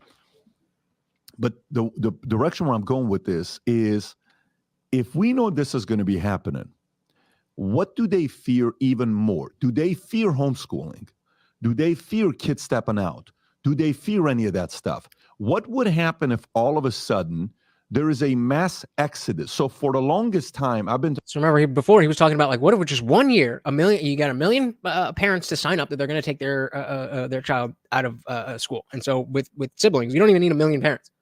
Less than 1 million families to get 1 million children taken out of public schools for 1 year. Rob, how long have I been talking about, let's shut down the border for 2 years? How long have I been saying this? Oh, since the border crisis started. So when would you say? You think I've been saying this for about a year? Yeah. Okay. So I've been saying that for about a year. Right now, I'm hearing some other people. How dare you? Let me remind you that somebody who was a fan of the channel, part of the Discord community, part of the after party, all of that. I mean, it was before memberships and stuff, but completely abandoned the channel because I said something along the lines that we should stop all immigration temporarily. And they thought that I was saying that nobody from outside this country should be allowed in here as a first-generation American. You have to be able to communicate. You will lose without the ability to communicate. What would you say? You think I've been saying this for about a year? Yeah. Okay. So I've been saying that for about a year. Right now, I'm hearing some other people saying, let's shut it down for 2 years, 3 years, 5 years. I think we shut down the border for 2 years, not 22 years, 2 years. And let's see what happens. We're going to the border ourselves. We're putting a whole crew together. We're going to go in the next couple of weeks and do a podcast from the border is what we're going to be doing. From the border. So, but what if parents go on a 1 year strike? So Ian's saying the problem with this hypothetical is you need money to do that. And most working class folks can't afford to do that. Agreed. But we're not saying 1 million middle class folks. We're saying 1 million folks. 1 million children. So not even 1 million folks. So maybe call it 750,000 families. That's a lot of people. But are you saying that there's not 1 million families who are not happy with what's going on? And so it's more of a thought experiment of how can think about the gaming of the system. How can we do this? And so if you start with something that is going to work, but you can't afford it, then you can work backwards from there. I definitely agree with you, but I mean the problem is, okay, then don't let perfect be the enemy of good. So it's like, okay, just because this has an issue, this is how the Republican Party always works. It's like, well, it's not perfect, so we'll just push against what the Democrats are doing. If you're wealthy, you can put your kids in any school you want and make those kinds of threats. Well, that's exactly what, and follow through. But that's exactly what we're saying is that, figure it out. It's either it's going to continue in this direction or it's not. I don't have kids. So I'm not going to be the one to have the solution. All I'm saying is that, yes, the pressure needs to be put on the public schools. Those families aren't happy. The issues that most of them can't afford to put their money where their mouth is. Well, then their kids are going to suck forever. I mean, that's bullshit. That's bullshit. Yes, I totally believe there's families who would not be able to do this. But as we were just talking about, the homeschooling pods are picking up. You can figure something out. If you have to, that's what it is. You have to figure something out. I'm not like, or just die. Just die and let your children die stupid. Like, that's it. Those are the two options. Fix it or die stupid. What if half of America goes on a one-year strike and they say, guess what, public schools? What? We're not going. What do you mean you're not going? We're just not going. And what if you really want to do something about this, Tiffany, at the highest level? Oh, I love that. Hell, perfect is the enemy of decent enough. Decent enough. We can't even get decent enough. Absolutely. Absolutely. How many tens of millions of people with kids in school are there? Only 1 million? That's, yeah, like, let's see. Okay, just so we have an idea. How many children are enrolled in American public schools? 49 million! 49.5 million. So if you want to tell me that we can't get 5% of students who are in public schools to stay out for 1 year, I'm going to say, are you sure? I don't know. But you're telling me there's not 5% of public school parents? And it's less than that because some of these are going to be siblings. So we're going to say 4.4%. Just throwing numbers at my ass, but you know what I mean? Less than 5% of all families in the entire country. I unless I see some numbers, it does not make sense to me that only 3% or less of families who have kids in public schools can afford 1 year without it. I would need to, shout out to Zippy doing the maths. I would need to see hard numbers to believe that even 5% is impossible. I'm not saying it would be easy. We're just talking about, we're just brainstorming here. I'm not saying that it would be easy, but the fact is, shit needs to get done. Something needs to happen. And so, oh, that's not gonna work. That's not gonna work. That's not gonna work. All right, fine. Then die stupid. What if the 120,000 members that you have? That's a lot. What if we put a curriculum together to train all of them and bring a level of confidence in homeschooling and choose out of these 120,000 members that you have, Moms for Liberty. That's just in Moms for Liberty. And give them the confidence to say, guys, we can do this together for 1 year. Let's let them feel the pain. What if that number now is 12 million kids, okay, that we can have not go to public schools anymore? Let's take 1 year off. Will the cities, the states, the country feel the pain if 12 million kids are not going to public schools for 1 year? As you said, well, going to college in most cases just makes your employer rich, not you. Facts. Yeah, I mean, if you go to school for the right things, then obviously, lawyer, doctor, biologist, whatever the fuck it is. But don't go and get a gender studies. Don't even get a psychology degree. Unless you're going to go all the way to your PhD, that is just as much of a waste of time. Ian said, if you're single and on food stamps, but the only reason it can be justified is due to a medical exemption.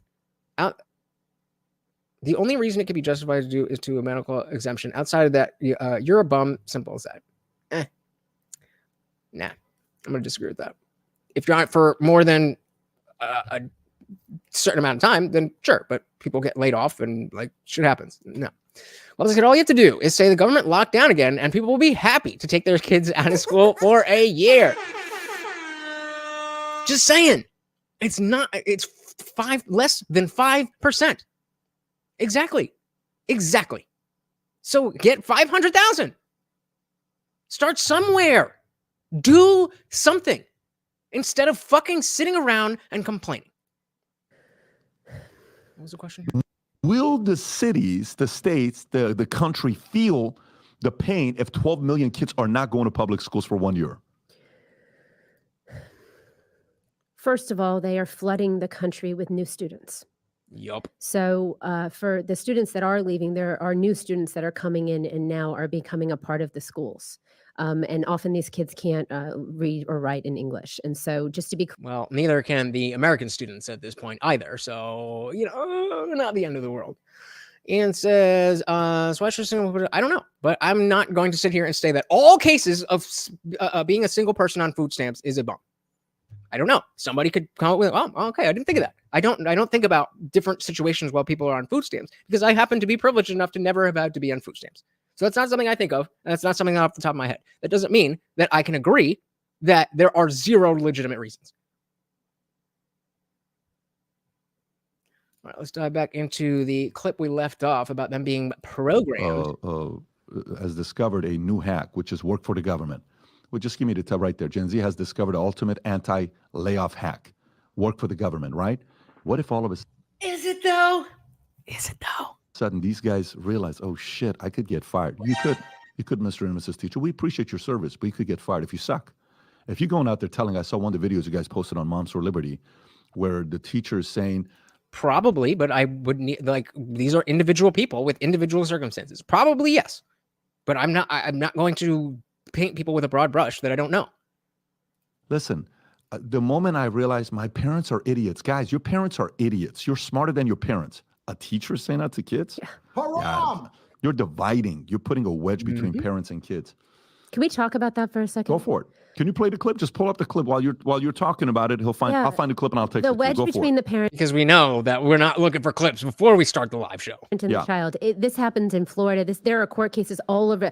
I want to give a shout out to public interest law firms across the country, conservative law firms like Southeastern Legal Foundation or Institute for Free Speech or ADF, Alliance Defending Freedom, Goldwater Institute. These are amazing groups that are doing. If you're giving money to these groups, God bless you, because they are doing amazing work standing up for our rights across the country. But in schools across America, private conversations are happening between teachers and students behind closed doors, where kids are making decisions about what name do they want to use at school. What name, the teachers are saying, what name would you like us to use when we call your parents and talk about you?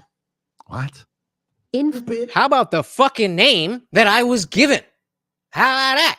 Shout out to Trey Williams. Welcome to the party. Said, I'm on food stamps. I have a job and pay child support. It's just one less bill to come out of my pocket. There you go. I don't know everybody's situation, so I'm not going to judge everybody's situation, especially when I'm in a very privileged situation of coming from my daddy's a doctor. Like my parents definitely did a great job at not spoiling me and my siblings, but that doesn't mean that immigrant parents. But that doesn't mean that that's part of my experience. I don't know. You're trying to pin me down on something that I'm just saying I don't know. I don't know why you want to do that. That should be a crime. You're basically supplementing your child support with food stamps. Yeah. How about that? How about that? Florida, in Leon County, Florida, this happened to a mom, January Littlejohn, that her daughter was told, what sex would you like to sleep with behind closed doors and when you go on field trips? I mean, on field trips? No. You weren't allowed to hold hands when I was in school. Honestly, these private conversations happening in schools. And when, no problem. Well, and here's the thing. I remember when I was 12, I said I was going to be a vegetarian. I don't know what that is. So if that's something bad, then I apologize. It lasted for about 6 months. But I told all my friends, I told everybody, right? I'm going to be a vegetarian. I don't eat meat anymore. And I remember when I decided I wasn't going to be a vegetarian anymore. Okay, so I'm not sure if you know, but I'm Lutch, a.k.a. the Indian Jesus, not Trey Williams. So no, I'm not going to take one comment from somebody and no, like, I don't know why so, okay, fine. Yeah, obviously if he's getting money, it's supplementing money that he's spending out. What is the, I don't understand the issue. That's what it's for. It is literally to give money to people so that they can pay for stuff. That's what it's for. I agreed with you that there is probably a plurality of people abusing the system. I have no problem saying that. But you're trying to pin me down and say that everybody who is doing this, and this is a bad person. And I'm not going to say that. You are allowed to have that opinion if you want. I just don't have that. I don't share that opinion. I'm going to be a vegetarian. I don't eat meat anymore. Oh, this is I forgot about this one. Remember when I was 12, I said I was going to be a vegetarian. So think about when you were somewhere between 12 and 15, you definitely had a thing, whether it was being a vegetarian, whether it was having an eating disorder, whether it was being a metalhead, whether it was being a wigger. Remember that phase where that whole thing, whatever it was, you had a thing. And it was so important to your identity. Keep that in mind as she's telling her story. I remember when I was 12, I said I was going to be a vegetarian. It lasted for about 6 months, but I told all my friends, I told everybody, right? I'm going to be a vegetarian. I don't eat meat anymore. And I remember when I decided I wasn't going to be a vegetarian anymore, that I felt embarrassed to tell people, right? Okay. So for me, when I was definitely an emo kid, but I've never been ashamed of that. But I was straight edge. I grew up in a very strict immigrant Catholic home, and there was no way that I was going to be able to be somebody who was going out and drinking, and it just wasn't going to happen. Like, I wasn't allowed to watch TV on school nights. So I forgot where I was going with that. What did she say? Oh yeah, it just made sense that, you know, going to local hardcore shows and stuff and not being able to drink or smoke or do anything, it made sense to claim that I was straight edge so that it was a cool thing that I was not drinking, instead of like, oh, mommy said you can't. That was my thing. And then over the years, as people were like, oh, wait, alcohol and drugs are actually pretty good. I like those. And people break edge, and it would be the biggest drama ever. Oh my God. There would be big MySpace post bulletins about this person who broke edge and they're no longer part of this crew because of this, that, the other. And that's just being a vegetarian or saying that you don't do drugs. What about when you tell everybody you're a different gender? How is that going to come across? Right? Now imagine you're 12 years old and you've told everyone at your school that you thought you were a boy. Yeah. How hard is it as a kid, right, after you've been loved bombed and told how amazing you are? And that's what schools are setting kids up for, this path that they can't get away from, that they feel locked into. And if you get put into a social transition program at a school, your chances of going down the path of medical transition are incredibly increased. And so schools are completely violating parental rights right now. And so I understand your short-term, long-term. The short-term issue that we have right now is that government schools think they know better than parents for their children. And we have to stand up and fight. So there are court cases happening all over the United States of America right now, fighting back against this nonsense. And we're going to see how it turns out. But, there's something called the Family Rights and Responsibilities Act that Senator Tim Scott just introduced into the Senate. That is a very important. Let's see. Oh, wait. Guys, I'm going to indoctrinate you all into becoming clumps. It's coming. Soul to Soul knows what's good. If you're in the Discord, you know what's good. But I am literally had this conversation about with my dad yesterday. Like, there's got to be some way to turn this whole thing into a 501c3 that I don't have to pay taxes. But there is something to do with religion that I figured is not really appropriate for the main show. So we're going to do it as a members only thing. But it's introducing what I believe should be, if we are going to have a national religion, what it should be. So keep in mind for that. I'm glad that you brought that up. All right, where are we here? Responsibilities Act that Senator Tim Scott just introduced into the Senate. That is a very important bill that will help us to address fundamental parental rights in our federal court system. Very important bill.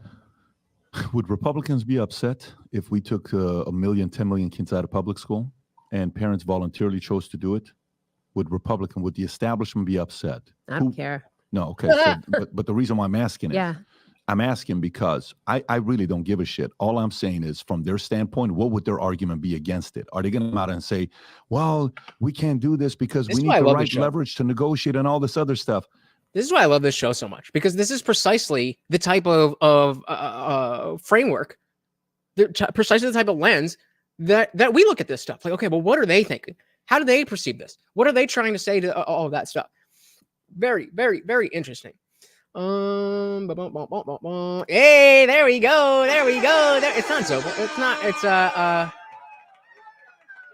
I remember the son is Gordon. We're gonna get there. We're gonna get there. Don't worry. We are gonna get there.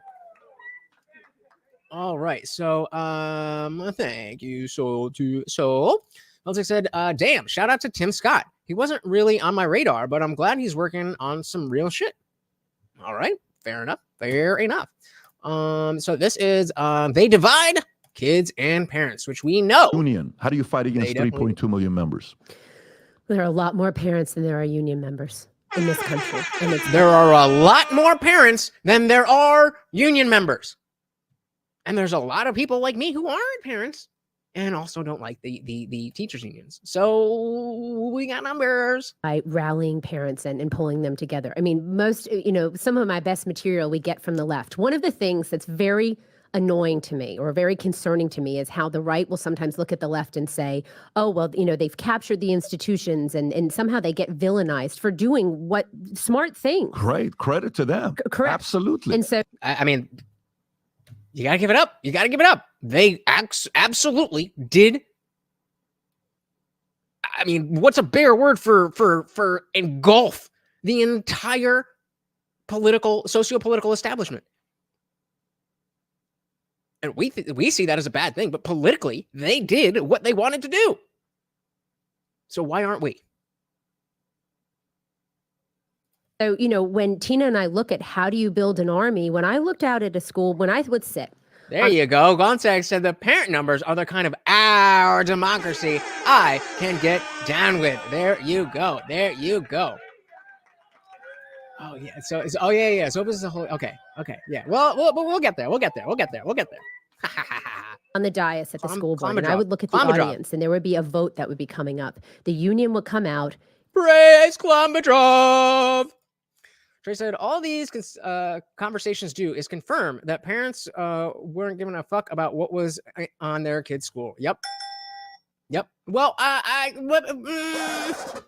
not necessarily. It's not that they didn't give a fuck. It's that they didn't know that they had to be that involved. There was an assumption that, like, when you and I went to school, that we were learning school stuff. And, like, none of us knew. I mean, were you in the schools looking through the curriculum at, I don't want my child learning this, that before any of this stuff? Maybe. Good on you if you were. But I don't think most parents were, and I don't think it's a sign of bad parenting to be trusting of schools. It's only very recently where, like, it's always been, this corporate factory of churning out corporate stooges. But in terms of safety, in terms of the basic values, it was whatever. But it ain't that way anymore. School board, and I would look at the audience, and there would be a vote that would be coming up. The union would come out in mass. Exactly. They'd have red shirts on, and they would have their voices heard. And Patrick, I'd go into a meeting, and there would be other board members, and I would think I would know where we all stood on an issue, because if it was a bargaining issue or something, there are only a couple meetings that you can get together as school board members and have conversations behind closed doors. But bargaining or litigation, those are two areas. And so I would, have an idea of what I thought school board members were going to do. But having that many people sitting there and I've had change thrown at me, but having that many people pressuring you and paying attention to your vote, it changes people's votes. And so, while the unions were there, guess who wasn't there? The parents. Damn it. I was going to say it. I knew it, but I had. That's why Moms for Liberty, blue t-shirts, you have to get out there. It's not enough to just get people elected. You then need to be the army on the ground that is there for them and supporting them when they need to make some hard decisions. Otherwise, if you're not having your voice heard, it seems like maybe you don't care. I say. What did I say? It's just a matter of you have to be involved. That's always been the message. It's just way more relevant and important now. And so I have no shame in taking the left's best ideas and then using those. Based. Yeah. It's going to be interesting. I don't think this is an easy fight because I will say really quickly that I'm glad that this was a conversation, a one-on-one conversation, and not like the whole Valuetainment team. I think I don't know why, but I do feel that way. If you sit there and you think about the organizations the left and the right have, let's just say, and imagine you're at the table. Let's make a visualization. They're negotiating. You got the conservatives on the right, and you got the left on the left. Okay, they're the liberals on the left. They're sitting there and they're like, okay, let's do draft pick. You go first. What? All right, we'll take the voting block of military veterans. Okay. Whatever. All right, so this is an interesting concept: a voting block draft. So you get to pick. Well, I mean, I'm taking the white men. That obviously Can have them. We'll take schools. Shit, that was a good one. That we should have taken that. Okay. We'll take churches. I don't care. It's fine. We'll take mainstream media. Oh shoot. Okay. What do we take? I don't know what to take next. Don't worry. Take your time. We'll take the next pick. What's your next pick? We'll take universities. We'll one by one. We'll take social media companies, all ran by the left except for one, and that guy, we're going to demonize him. You guys are going to forget about him, and we're going to make his life a living hell. By the way, we just converted one of his kids into a trans, part of the LGBTQ community. Trust me, we're going to make his Wait, who? What? Oh, Elon, got it. life a living hell. We're going to convert one by one. So they have the chips, like you're playing Monopoly, Mm-hmm. and let's just say there's only 20 properties you can own. They own 17 of them. The right owns 3 of them. And they've been quietly sitting on the sideline and doing their own thing, thinking John Galt's going to come save them. And Atlas Shrugg's going to build a small little community that they're all going to live together. And then now they don't want to put up their monies. My suggestion is the following. I think, for those who are sitting there concerned, show up with your money. Yup. Show up and support organizations that you believe, can do something about it. Yes. That's it. Because sitting around and complaining doesn't do anything. You do have to complain. You do have to make your voice heard, but that's not enough. People on the other side, very willing to shell out for the stupidest shit. Now, of course, they have, I think, I don't know, but I think they have a lot more of the world billionaire elites on their side. But that doesn't mean that we, on a local level, that we can't, have victories. It's just a mindset. Today, it's so funny. We're sitting there looking at, talking on fast fashion. I don't know if you're familiar with fast fashion or not. Fast fashion is H&M, Zara, Fashion Nova. Sure. Yo, H&M used to be my shit, bro. That H&M went downhill when I still was going out of my house for reasons other than work and cared what I was wearing. I would be all over H&M. These are the guys that take a expensive $600 shirt and they build it in, whatever country that, they can work it as a sweatshop, and they get kids working at this place, and they'll make it for 50 cents and they'll sell it for $17, but it's not going to last a long time. It's horrible. Then the data's come back up and shows in the last 20 years, do you know in the last 20 years, we have 400% more clothes in our wardrobe than we did 20 years ago? What? 400% more. Okay. And not me. There's no way. I am definitely an outlier for that. I have my Uggs, my work shoes, a pair of sneakers, and work shoes. So I have 4 pairs of shoes. I have maybe 4 pairs of jeans, but I only wear one. I have work clothes. I have 4 or 5 hoodies. I have this, and then a bunch of random t-shirts that usually I got from working. So I'm definitely not in that. But all right, moving on. More clothes in our wardrobe than we did 20 years ago. 400% more. Okay. And we wear our clothes 36% fewer times than we did 15 years ago. And on top of that, do you know how many pounds of clothes we throw away every year? Crazy stat. 81.5 pounds of clothes we throw away every flipping year. Bro, I still wear shit. I know this isn't about me, but I'm just saying I still can and do wear things. Wait, is there anything with this? Well, I'd still wear shirts that I like. I still wear a Pokemon shirt that I bought unironically as a 7, 8, 9-year-old. It still fits. I don't know if that's a brag. just it is what it is. Yeah, I'm with you. Have my clothes have holes in them. I wear them until they fall apart. Yeah, I mean, maybe I guess we're outliers. Zippy. 1.5 pounds of clothes we throw away every flipping year. So I don't remember the last time I threw away any clothes. 80% of the stuff in the closet you have, you wasted your money. You're not going to wear it. I do that all the time. That's true. When H&M went downhill and I was still it was like college, post-college, I was still going out and I still, wanted to look nice and stuff. The only place that would carry extra small in the store was Express. So I have maybe, that's the one thing I missed. I probably have about somewhere between 5, 6, 7 extra small, either plain, what do you call it? Just like solid color, or the checkers from Express in my closet. And because I don't grow, like, they're good. I could wear those in 10 years and I'll be good. Let's see. I generally donate clothes. That's always good. I'm just saying. It might be, not so much of a brag that I can still fit into it because, like, I'm, puny, but I'm just saying. Like, I'm never gonna. If I knew where the shirt was for, what do they call it? Project graduation? Is that what it is? The night of graduation. I don't know if everybody has this, but at least in I don't know if it's all Jersey, but at least my school, we had I think it's called Project Graduation. That the night of high school graduation, they have like a lock-in at like a rec center, like a legit rec center nearby, and the entire class is just there. Obviously I don't have alcohol or anything, but you know what, you know. I was straight at the time anyway. But anyway, we were so they had commemorative shirts for that night. If I could still find that shirt, I would wear it all the fucking time. It fits so nicely. I think it was only in my last move, because I remember wearing it in the last house that I lived in. But the last time I got new clothes, I don't eat like the jeans that I wear. They're from Old Navy. How about that? At least since high school.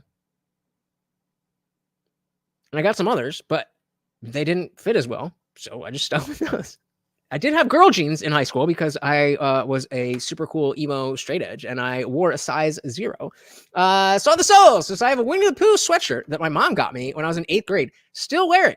I thrift most of my clothes. The youngest gets new stuff because kids are mean and he has enough to deal. Fair enough. China leader. Gonna wear this ever. You wear True. Okay, yeah. I'll get like socks and stuff for Christmas, but even then, like, or like I love these like pajama pants. I'll get those for Christmas too. Those is when I get new clothes. All right, what the fuck are we even talking about here? It's your year. Oh yeah, clothes. So guess what? 80% of the stuff in the closet you have, you wasted your money. You're not gonna wear it. I do that all the time. I'm like, I'm never gonna wear this ever. Stupid. You wear it one time, you wash it, size gets smaller. I can't wear it again. What's the point?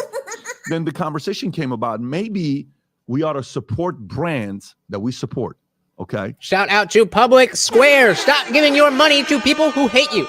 I think it's publicsquare.com. I don't know, but they have, it's like a, not a catalog. What's the word I'm looking for?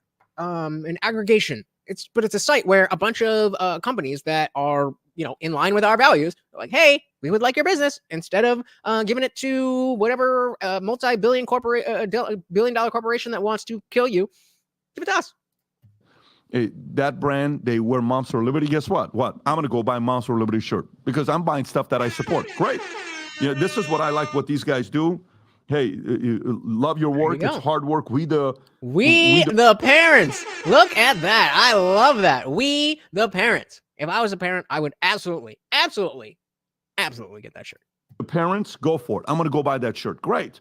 I'm going to support these types of brands. I think more and more people need to get a little bit more vocal on supporting brands out there that will make a contribution right after this ourselves as an organization. We'll make a contribution to your organization. But I think starts with that, because at the end of the day, what you're doing is tough. It's not an easy job. It's very hard. You're not liked by the unions because you're annoying to them. Okay. You annoy them. You make their life a living hell. And I can tell you from the mothers that I spoke to in Glendale, we were looking at doing a podcast a few months ago when the issues were very, very hot. is they're not liked. The way they're treated in these snobby people are sitting like this. I gotta check. I don't know where mine is from. I assume. What's the big brand? There's like one major brand like that what people. I think mine is. I don't know. I didn't check though. I should have checked. Not like I ever wear it. Fucking loser. Leslie said the neolibs that run the market are putting just as much money into anti-trans propaganda as pro-trans propaganda. Interesting. Please say more on that. What do you think about that? And look who we got. Seabass in the building. Welcome to the party. Always good to see you. They're not If you have not already, please, guys, do me a huge favor. It is so easy. It is free. Just tap that like button. And especially if you could subscribe, even if you're somebody who doesn't subscribe to channels, if you just sign in and subscribe to mine, like, come on, I would definitely do it for you. I absolutely. If you have a channel, I will subscribe to it. And if you are on some other platform and you subscribe to my channel, I will make an account on whatever site that is to follow you. Like the way they're treated in these snobby people are sitting like this and just like, okay, your time's up. Next, get out of here. Boom. It's like almost like the mob. The Italian mob is running it and they control. Shout out to Soil to Soul. Thank you so much for being here. We I don't know how long we will be here, but we will definitely be in the after party. Hopefully you can join us. Thank you so much for being here. I'll subscribe. You're subscribed. I assume you're subscribed. If you're subscribed to me, I will subscribe to you. Even the mobsters were more respectful than what these guys are, the way they're treating their parents. So you don't have an easy job. You're not doing this because you're trying to be a billionaire or millionaire. You're doing it. What's it called, Siva? It's because you got 4 kids and That's right. They're between 12 to 19 years old. It's not an easy job to have today. And I'm not seeing it. Christ brings a sword. Oh, I can just click on it from here, right? Wait. Visit channel. Nope. What's your channel called, bro? I'll follow you right now. I applaud you. So for the viewers that are listening, I think it's important for us to support as well because Fuji. I think it's Fuji. I don't remember. Because the left, if there's one thing they're very good at, they are very, very good at supporting the organizations that are pushing the agendas that they believe in. Oh my gosh, they're united on it. The one thing about those guys, they're more about their... And that's the kind of thing where, it is easy to make fun of, oh, you're just walking lockstep and so the party line. But politically, we do kind of want to have a united message. The problem with the libertarian aspect of that seems to be more prevalent on the right than the left keeps us from wanting to collectivize and organize. But we have to have it to some level. Otherwise, they are going to win. Let's see what I mean. I think think tanks advise Disney to make trans content so that Ben Shapiro, who is a $50 million contract to think tanks, has anti-trans content. Germany did the same thing with the Jews before Hitler. I would not be surprised. That does indeed make sense. That they believe in. Oh my gosh, they're united on it. The one thing about those guys, they're more about their political party first before America. I believe they're more about political party first before America, but they're losing. They're not gaining. They're able to. Hold on there. They are definitely winning. They are losing the lead, but they are absolutely winning. Do what they're doing purely through control, but even the people that control don't necessarily agree with what they're doing right now. And they have the government behind them. To be clear, I think people need to understand this is a global issue as well. UNESCO, the Sustainable Development Goals, Agenda 2030. If you look at those Sustainable Development Goals, the NEA, that union that you brought up, they have a curriculum that's that is connected to the 17 Sustainable Development Goals that they are pushing into our schools. And so Tina went to Jordan Peterson had that ARC conference in London. Tina was speaking to someone in Kenya. They were talking about the comprehensive sexuality education that was happening in Kenya. That's the same comprehensive sexuality education that's happening in America. None of this is a coincidence, Patrick. This is a real effort to destabilize the family and to put the government in place of the family. They want our kids to not be able to read, to write, to do math. They're not concerned about that. Why do you think? Because then they can control Easier the to kids. control. Yep. Then they are driving a wedge between the parent and the child, and the children will be reliant on the government for everything. Bro, I just searched that and it didn't come up. We're on YouTube. Christ. Is it? Do you have a URL? Christ brings a sword. Nope. Nope. Nope. Nope.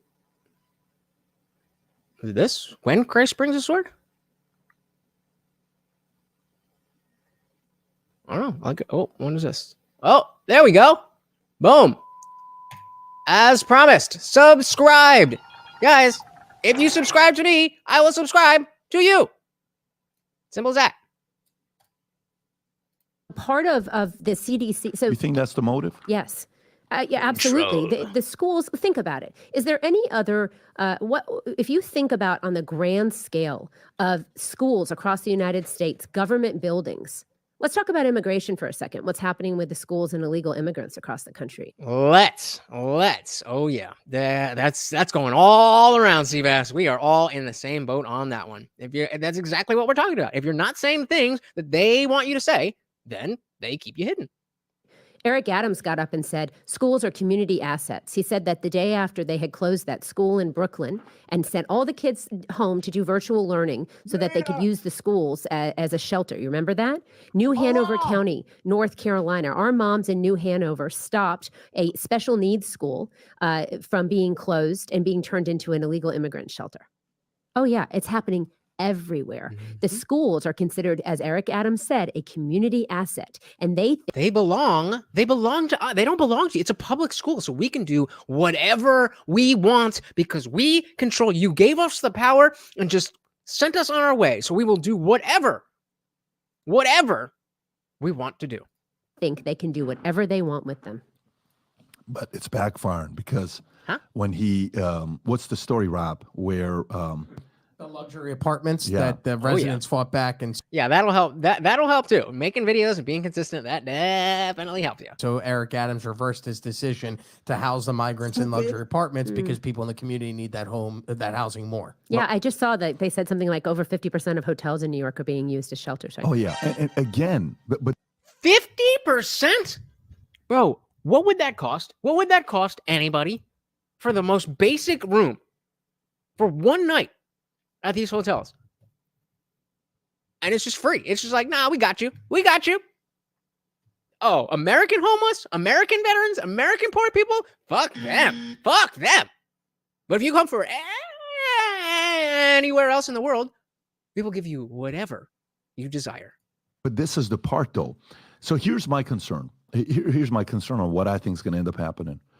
I think what's going to end up happening is bluer states are going to get bluer. Red states are going to get redder. I think that's what's going to happen. So, which is a good thing. That's a good thing because we want people to be more around the people that they want to be around. We want people to segregate on ideology on their own so that there's no need for a government to be like, okay, you people are here, you people are there. No, people are people. People will be fine. People will figure it the fuck out. We only got to the place where we needed a government because we survived up until that point. We'll be fine. And the race is going to be for the purple states. Because a person's going to sit there and they're going to be like that one video that came out where the mother's like, I have a transgender child and I just don't feel safe here because the puberty blockers that he needs, he's suicidal. I feel more safe for raising my kids in California. Go to California, right? Bye. But bye. What? That's just making the disparity between political ideology wider and wider and wider and wider. So one is I mean, they definitely, that's definitely easier. But the fact that America is decidedly not that. We need different values than, oh, I look like you or I talk like you. And I think that can be done. Eventually going to get to a point that they're going to be like, dude, you're left, go to these states. You're right, go to these states. Then that could even lead to what many people, it'll never happen. Civil war will never happen in America. It's never going to happen. That is just not possible. It's already happening. It's just not a war yet. It's just civil battle. It's civil argument. It's civil debates. It's civil. But eventually, if this tension keeps piling up more and more and more, and you're trying to impose nonsense arguments to people that just want to go out there and work and support their family, then take care of their kids, it's gonna turn to hot conflict. I mean, Timcast fans, y'all know he's been talking about this for years. And specifically that another civil war doesn't have to be like the American Civil War where it's one side versus the other side marching, shoot. And that's not the only way war is done, and certainly not in the modern age. You're going to have little pockets of violence here and there and there and there and there and there and there and there and there. That's what war is. You're going to create a wedge, and it's already happening. The levels of division that people are having. I was having a conversation with a guy named, Andy yesterday. We had a very, very good conversation. Wait, yesterday you were having a conversation with a guy named Andy, or you were having a conversation at some point with a guy named Andy yesterday? On a conversation with a guy named, Andy yesterday. We had a very, very. See, it sounds like he's saying yesterday as a name. What? Come on, it's me. You know me. That's weird. Sorry. Very good conversation, and I was telling him that. You went on News Nation, I think, with Cuomo, right? You talked to him. Chris and I are talking a lot nowadays. It's a very weird relationship that we're building. But you know what happens? We'll get on a call, and we'll argue for 90 minutes, 2 hours, back and forth, back and forth, back and forth, back and forth, back and forth. Then it's like, how's the family? Kids, everybody good? Okay, I'll see you next week. All right, sounds good, man. All right, buddy, take care. Oh my goodness! Shout out to John. Welcome to the party with the 1999 super chat. Thank you so much. Where's Morty? Morty, come here. Come. Every donation comes with a treat for my co-host Morty. Thank you so much, John. John says, saw your walk away video. Welcome to the fight. End centralization and private education. Sub to your socials. They will count votes till they win and push us towards conflict. Shout out to John. Thank you so much. Yeah, if you guys haven't seen, I did do a video for the Walk Away campaign. I've been, kind of away from the left for like the last 5 or 7 years, but I'm, just getting my name out there. And I really appreciate you watching, coming through, subbing, and then doing this, making yourself the new sponsor of the stream. Thank you so much, John. I really do appreciate this. Thank you so much. All right, diving back in. 2 hours, back and forth, back and forth, back and forth, back and forth, back and forth. Then it's like, how's the family? Kids, everybody good? Okay, I'll see you next week. All right, sounds good, man. All right, buddy, take care. We don't have that today. Right. And Moms for Liberty, we're not taking any stars off of the flag. National divorce, there is no shout out again to John. Thank you so much for America and national divorce. But the interesting thing Cuomo said was talking about how much money has left New York, that there are a lot of rich people. It's going to get worse. Yeah. And what was the whole thing with Trump's verdict where they were like, don't worry, we're going to charge Trump with this, but you guys are fine. You can do it. All that's why they had people like Kevin O'Leary going on like, oh, this is going to be terrible. And they had to come out and make a statement like, oh, no. It's only bad when Trump does it. You can still do it. And even though it's something everybody's been doing forever, we needed a thing. So, we got it. What does that mean then? Who's going to support what's happening in New York and the cities? The rest of America is going to end up picking up the bill for that. And in case you don't understand, that means your money and my money. We don't want that. And that's a real concern. But we're not taking any stars off of the flag. We have chapters in California. California parents are fighting back. New York parents, when we went into New York, I had that Manhattan Borough president, Adam Levine, 25 degrees outside, Patrick. I invited him upstairs to be on this panel. We do town halls. They're amazing town halls. I'd love to have you at one sometime. And they're called. That's another really powerful thing is just getting people who are coalesced around an idea that comes from a person, an but like a person form of an idea. You get those people in a space talking to each other, and that's how you get progress. Amazing.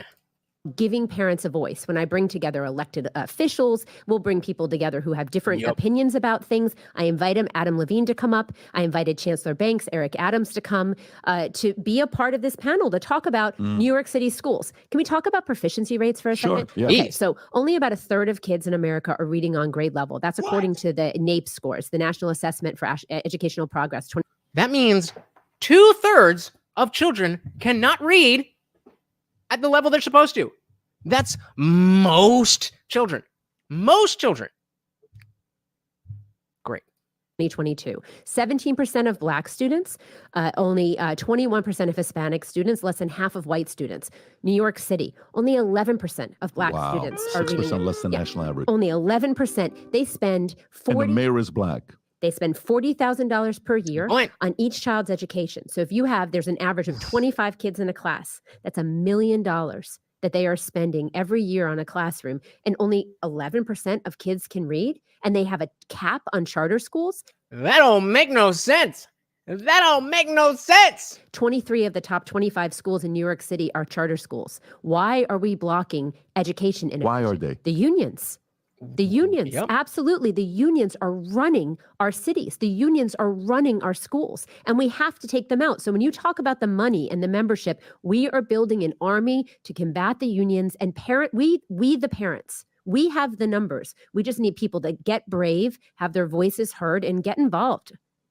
Let's go. If you're a parent and you're not already looking for a We the Parents t-shirt from Moms for Liberty, I don't know what you are doing. I mean, that's it. Get off the comfy couch, or else I'll see you in the gulag. That's the way I always feel about it. I'll have a donor say, I want to give bars. Have their voices heard and get involved. I mean, that's it. Get off the comfy couch, or else I'll see you in the gulag. Gulags. Dilly to that. Get your ass off the comfy couch. Or I'll see you in the gulags. I always feel about it. I'll have a donor say, I want to give you money, but, I'm afraid that, my name might be out there. And I'm like, all right, I guess I'll see you in the gulag then, because, that's where we're going to be if people don't get brave now. And that is exactly the mentality and the attitude that I had with the 1 million students out of 49.4 million students. If less than 5% can't abstain for 1 year just to see how much power the parents actually have versus the unions, then meet you in the gulags. Already got one. Head to theindianjesus.com. It was down today, so we're still working on it. But definitely head to theindianjesus.com for your own merch. Now is the time to stand. I truly believe in my heart that we were given an amazing opportunity during COVID to save our country. John's saying teachers should not be unionized against the parents. And she was saying that is the whole thing. That is the whole thing. It's unions and administrators and teachers against the parents, using the children as political pawns. It's ridiculous. It's ridiculous. And I don't know if any of us really know how long this has been this way, because it's been a slow decline. Like, there has been a sharp decline more recently, but the decline, when I was in school, they were getting rid of home ec and all that kind of stuff. So there's been a slow decline and then a very, very sharp decline. And it's not good. So he said, in the late 80s, I was reading on basic college level, despite my learning disabilities. And then the teachers and principal decided to fix me. It took decades to read again. Jesus. They're just no child left behind, right? Everybody, as long as everybody is the same, then nobody fails. As long as everybody is the same, nobody fails. Yeah, exactly. I mean, it's not easy, but it's pretty simple. That we were given an amazing opportunity during COVID to save our country. I call it COVID lemonade. It was awful. I know there were people that died. We handled it horribly as a country. We didn't protect. You can say that again. Protect the people that we should have, and we closed schools and hurt kids. But Patrick, what an opportunity to pull back the curtain on the corruption. And now we have a chance to save America. And we're going to take every single chance we get. Fuck yeah. I love that. And by the way, at the end of the day, how are people judged? When I'm talking to Bill Maher and he says Newsom is a winner, and I said, based on what though? Based on what data? If there is one thing. Well, he won. If you missed that show, that was legitimately the start and end of the reasoning why Bill Maher thinks that Gavin Newsom is a winner, because he won. Okay, bro. How's LA doing? How's San Francisco doing? That doesn't lie is numbers. And when numbers show in a city or a state that the way your students are performing is absolutely horrendous compared to the national average, you don't have an argument. Very simple. Yep. Here's the data for you, buddy. You guys are doing a terrible job. By the way, the one question I have for you. I'm just thinking back to that exchange. We're just like, oh yeah, really? I think he's great, and it's just fucking with Bill. And Bill's like, wait, are you being sarcastic? Obviously. Where do we go up? Zippy said public school teachers do not need a union. They need an independent credit union they can join. To be honest, I don't know a lot about unions, but yeah, this one definitely seems like the worst of the worst. Quamdeck says PBD still talking about Bill gives you a glimpse into how annoyed he was on that podcast. It's either annoyed or just like relishing, like, oh, this is gonna make me look so good. Yes, like that's all I would be thinking the whole time. I was just like, oh my god, this is gonna be amazing for my career. Yes, it was so bad. It was so bad. But he was, I mean, and he never got his tequila. Like I said, I guess I never understood all the Newsom talk. He's not running, so it's as relevant as Michelle. I agree. They are both equally as relevant as the sitting president is about to die. Come on, man. The idea or the notion that they're not at least trying to game plan, just like we were talking about with the 1 million students. I'm not saying, okay, tomorrow we're going to do this. Just like, okay, what happens? How do we work this out or whatever? If you think that they don't have an alternative plan to like either in case Biden dies or that they want to push Biden out of the way for Michelle or Newsom, I don't know what to tell you. That is 1000% what they are looking to do. Seabass said the handwriting is on the wall. America is doomed.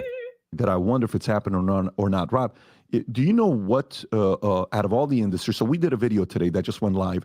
Right when we went live, this video went live on Valuetainment.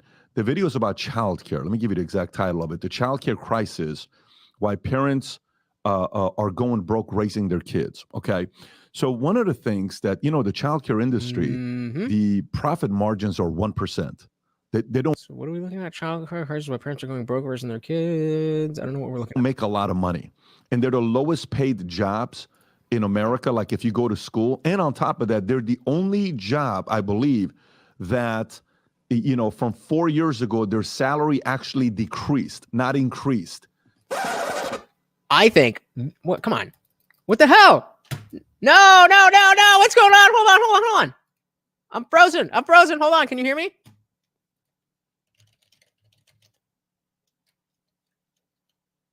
Hold on. Oh no, struggle, streaming. I can't even. Oh, there we go. Okay. All right, there we go. We're good. Okay. So what I wanted to do. Okay, let's do this the way I want to do this. Hold on. From 4 years ago, their salary actually. Okay. Well, that's what I want to do. If Jesus Christ put Joe Biden in office, I think that is the biggest argument against Christianity ever. I win. I'm just kidding. But I mean, I don't know, man. That's not a good argument for Christ. Leslie said, ever since McKinley's assassination, they don't just want another Teddy Roosevelt because he supported workers, so they stick to Biden's and Kamala's. Yep. Thank you for the yeah. And I was just it wouldn't let me pull anything up or move. I was like, oh no, I'm stuck in the little fucking box in the corner. Goldzak said, I try to look at the positives in everyone, but that Bill Maher podcast really shows you how much of a garbage person Bill is. Bad faith, rude, non-funny jokes, and not giving his guest any refreshments. I honestly think the last one is the worst part because it's just basic humanity. It's just basic being a nice person, a nice host. Hey, shout out to JL. Welcome to the party. Good to see you, brother. But yeah, the definitely bad faith, definitely rude, definitely not funny jokes. But here's the thing. I think that just like Trump is a symptom of everything, I think Bill Maher is also a symptom in that way. The way that he can be very happy to point out how stupid wokeness is or this, that, the other, but not able to see that, he has TDS. I don't think it's that he's such a garbage person. I think he's just out of touch and stupid.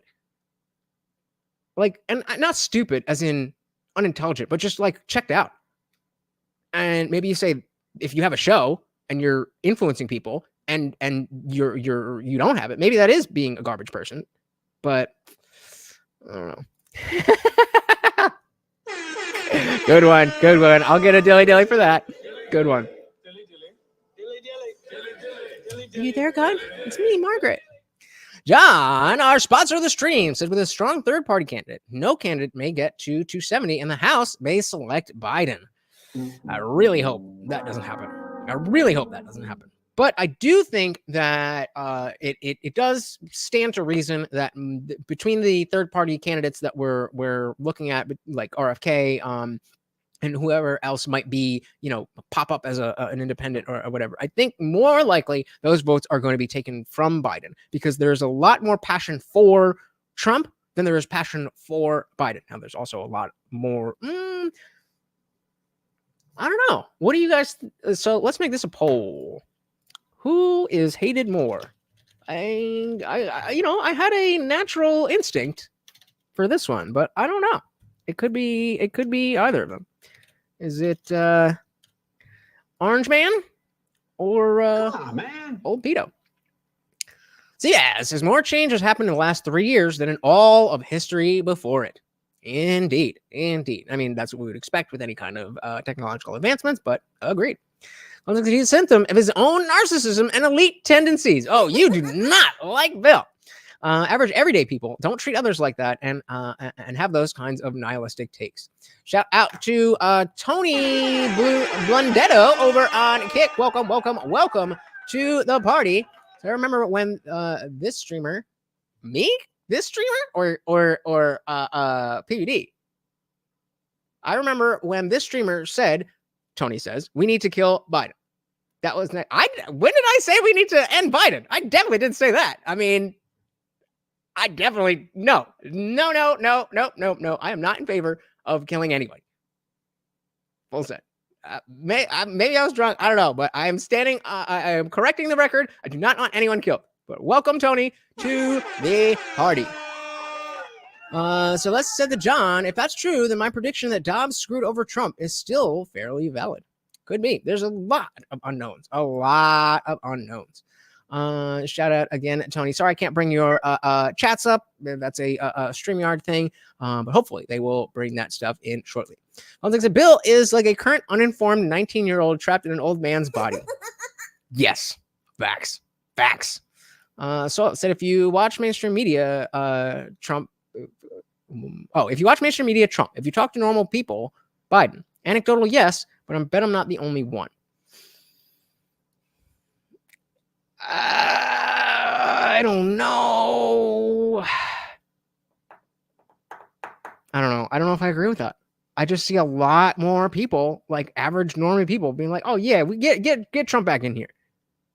Not that they love Trump any more than they used to. I think that they just realized that, like, okay, I hate Trump, but now I just hate Biden more. I don't know. Anyone said what people are passionate to vote for Trump than Biden? That's what I'm trying to figure out. And right now we are at 50-50. Who is hated more, Trump or Biden? I knew it was a hard question. Because I mean, if you go 4 years ago, definitely Trump was hated more. But now, I don't know. Tony says we need to combine Trump and Biden. President bump. I'm good with that. Let's if we have to either combine them or take neither of them, I'll take neither of them. I'm good with that. Like I said, nothing is going to happen on the. Oh yeah. Really? You think? Something that Trump is more hated. Biden is just disliked. Fair. I'll take that. On the lefties use hate as their currency. Trump for sure. So you lost by 7 million plus votes. Supposedly, allegedly. I don't know. It's tough. Somebody else got to vote. At least break the tie. I believe that from 4 years ago, their salary actually decreased, not increased. It's the only one that the salary decreased. Now, parents are also sitting there. They're like, man, I can't afford, I got to do something with my kids. They're losing everything they have when it's coming down to, do I put them in private school? Do I do this? Do I do that? I want you to see this chart. So check this out. Right. So this is employment within the U.S. within the U.S. What? Childcare industry is below its pre-pandemic trend. So if you Okay, so actual employment, let's get rid of these. Actual employment in childcare services compared with the pre-pandemic trend. So actual employment in childcare services. So meaning how many people are working in childcare? Is that what we're employment in childcare? So okay, all right. Fair. We talk about. If you look at it in 2015, around 880,000, 870,000 actual employment went all the way up to 2020 at around 1,050,000, right? COVID happens. Guess what? I don't need childcare industry. Why? Because I'm doing it myself. I'm staying home. I'm not working, right? So it dropped from 1,050,000 to 680,000. Okay. Almost every industry is fully recovered, including restaurants and hospitality.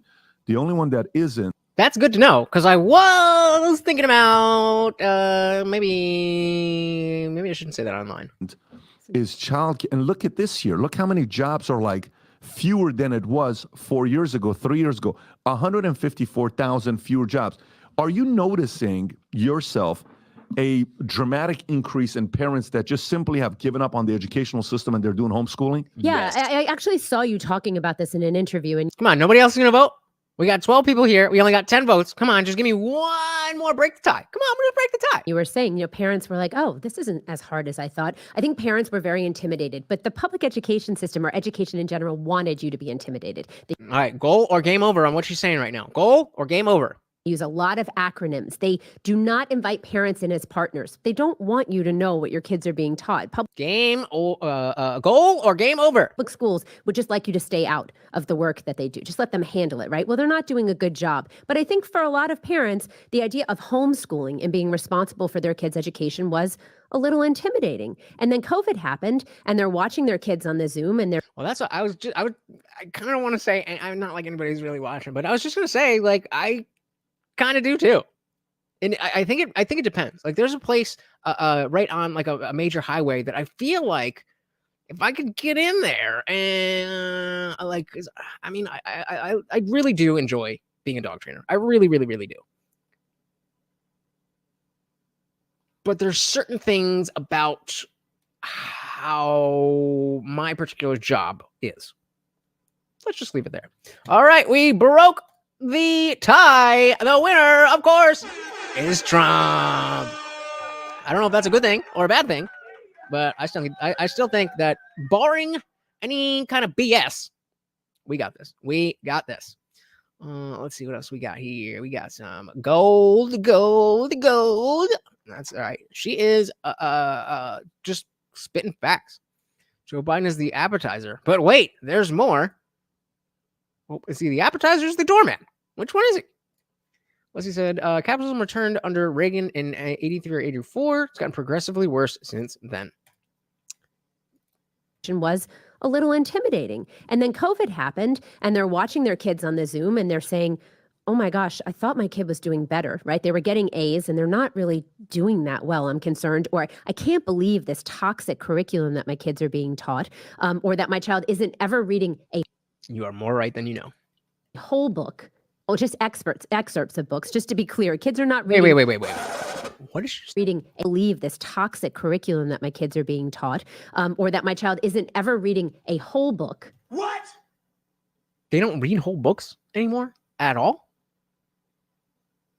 What? Now, okay, I was a bad student in high school. I never read a whole book that I was assigned, but I was still assigned the books. God damn. Oh, just excerpts of books. Just to be clear, kids are not reading That's wild. chapter books in public school That's anymore. wild. They're reading little excerpts from books and then being asked about context. It's very, very concerning. And so you're right. Then parents said, okay, maybe I should try homeschooling. I mean, I certainly can do better than this.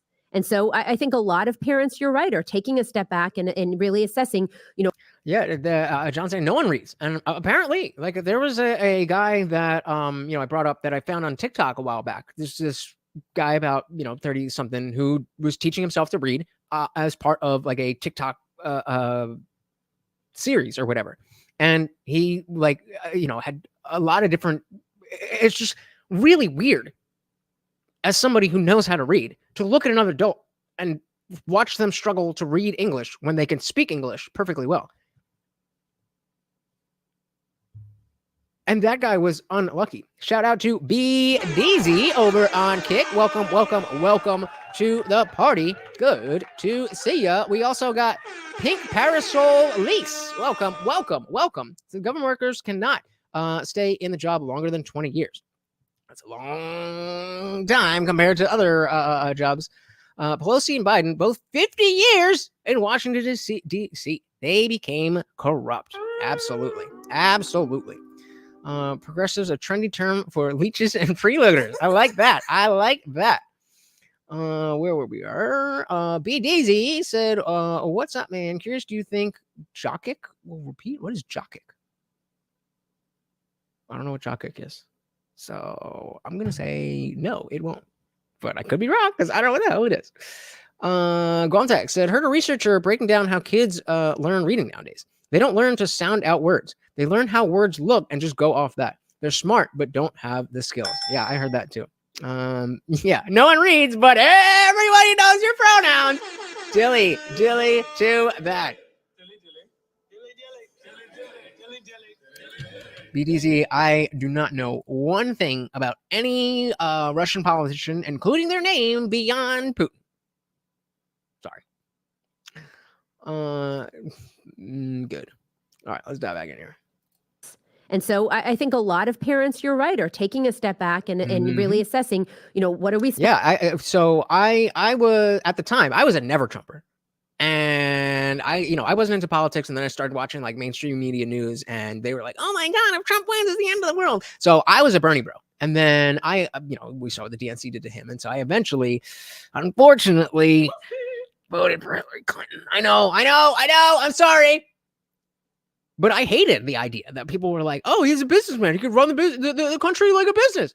I'm like, well, do we want the country to be run like a business? I don't think we want that.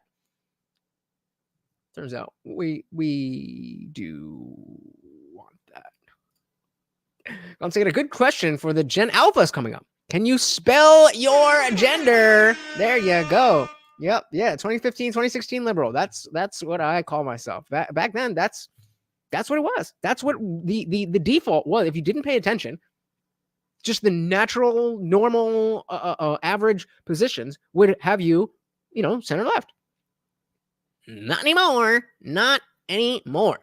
Pink Parasol says, my roots in the U.S. go back to the mid-1800s. Folk like me are protective of our USA. We vote carefully. Shout out to that. I mean, I'm a first-generation American, so we're on the opposite ends of things. So cheers to that. John said, I did my penance video, and I am forgiven. Thank you. Yes. I have been released of my sin. Thank you. All right, let's dive back in here. So I think a lot of parents, you're right, are taking a step back and really assessing, what are we spending money on? Where can we cut back? And can we, take part in our kids' education and homeschool? And yeah, a ton of them are.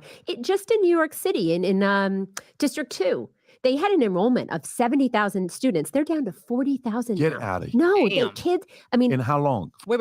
Like 70,000 enrolled, and now they only have 40,000 of those 70,000?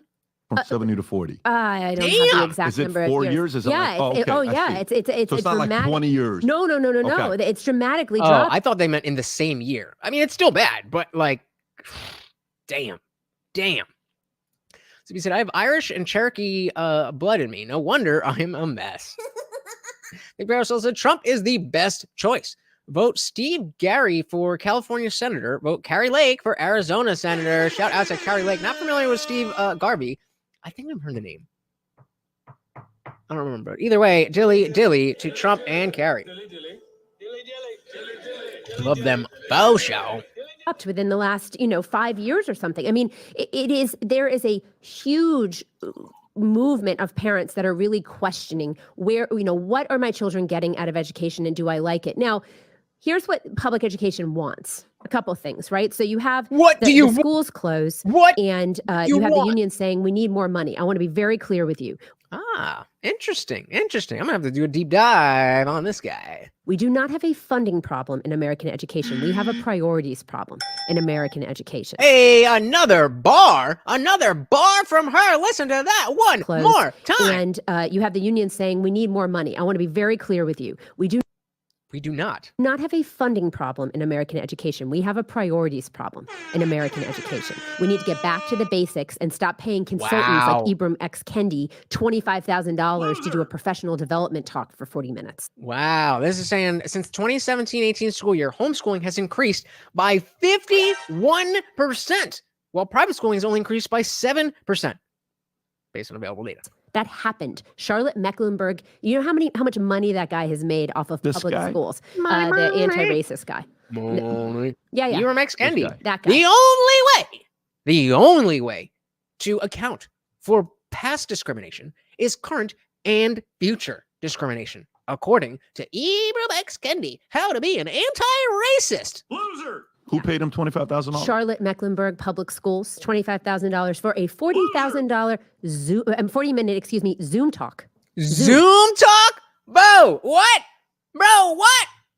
I didn't know. Like, I might go on the grift. I might go on the grift, guys. I might go back to the left and push all this bullshit. If you can make 40 grand for a 40-minute Zoom talk, I'm going on 2 hours and 45 minutes here. What? I'm in the wrong business. Pink Parasol said, Jesus Christ is my savior. And yes, USA is being judged for abortion. And us white folk, greedy real estate. But I have to say, I've always been a renter. Fair enough. You're not one of the bad ones, according to the left. Can you go? Thank you. I mean, in terms of being judged for abortion, I definitely, it depends on where that's coming from, because the other like liberal progressive countries, they have this, but it's just not as fervent because religion isn't as fervent in other countries as it is in America. Like, especially in the UK, where they just have the Church of England, it's just kind of there. So nobody really has, well, I'm a Methodist and I'm a Protestant and I'm a this and I'm a that. And that's how you get the mega churches starting, the Joel Osteen type things, and it becomes a business. And why not? That's what I'm saying. I mean, I wish I had no integrity, because I would do that so quick. Damn integrity. Not even in person. It's quite the grift he's got going, don't you think? I mean, listen. if they're paying this guy that kind of money to do what? How to be a young anti-racist. What? Wow, what an uplifting book. Yeah, it's lovely. But so again, we need to get back to the basics in American public schools. It's not a money issue that we have. It's a priorities issue. Mm-hmm. And that's very important for people to understand. We'll spend over $840 billion on public education this year in federal and local dollars. What does the union fear the most? For example, I'm on Piers Morgan. He asks me, what does Iran fear the most? And I said, Iran, the Hezbollahs, the guys at the top, the Khamenei's, they fear women, they fear kids, they fear sanctions, because if they have a bad economy, they don't know what to do with that, right? Interesting. So those are three things they fear. What does we're doing the hungry dance. Oh, poor Morty. He's so hungry. Union fear? The union fears parents.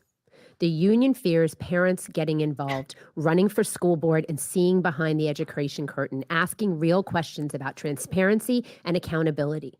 Because that's true.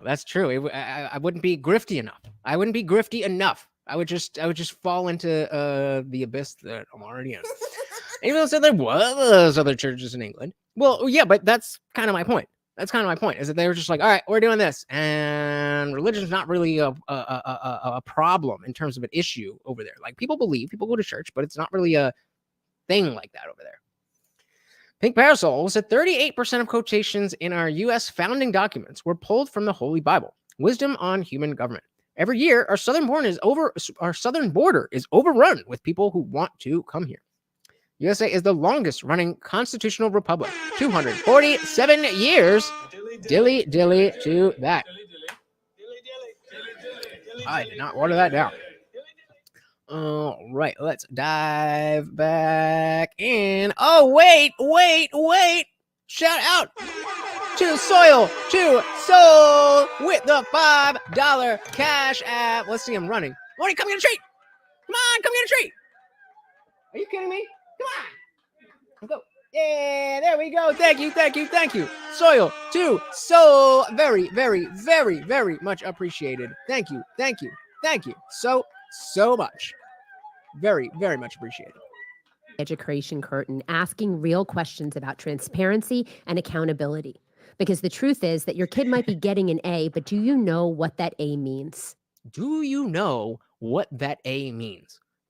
Does it mean that you learned what you were supposed to learn? Or does it mean that you put your name on the top of the paper and nobody else did? So there was a giant curve and now you got an A for putting your goddamn name down.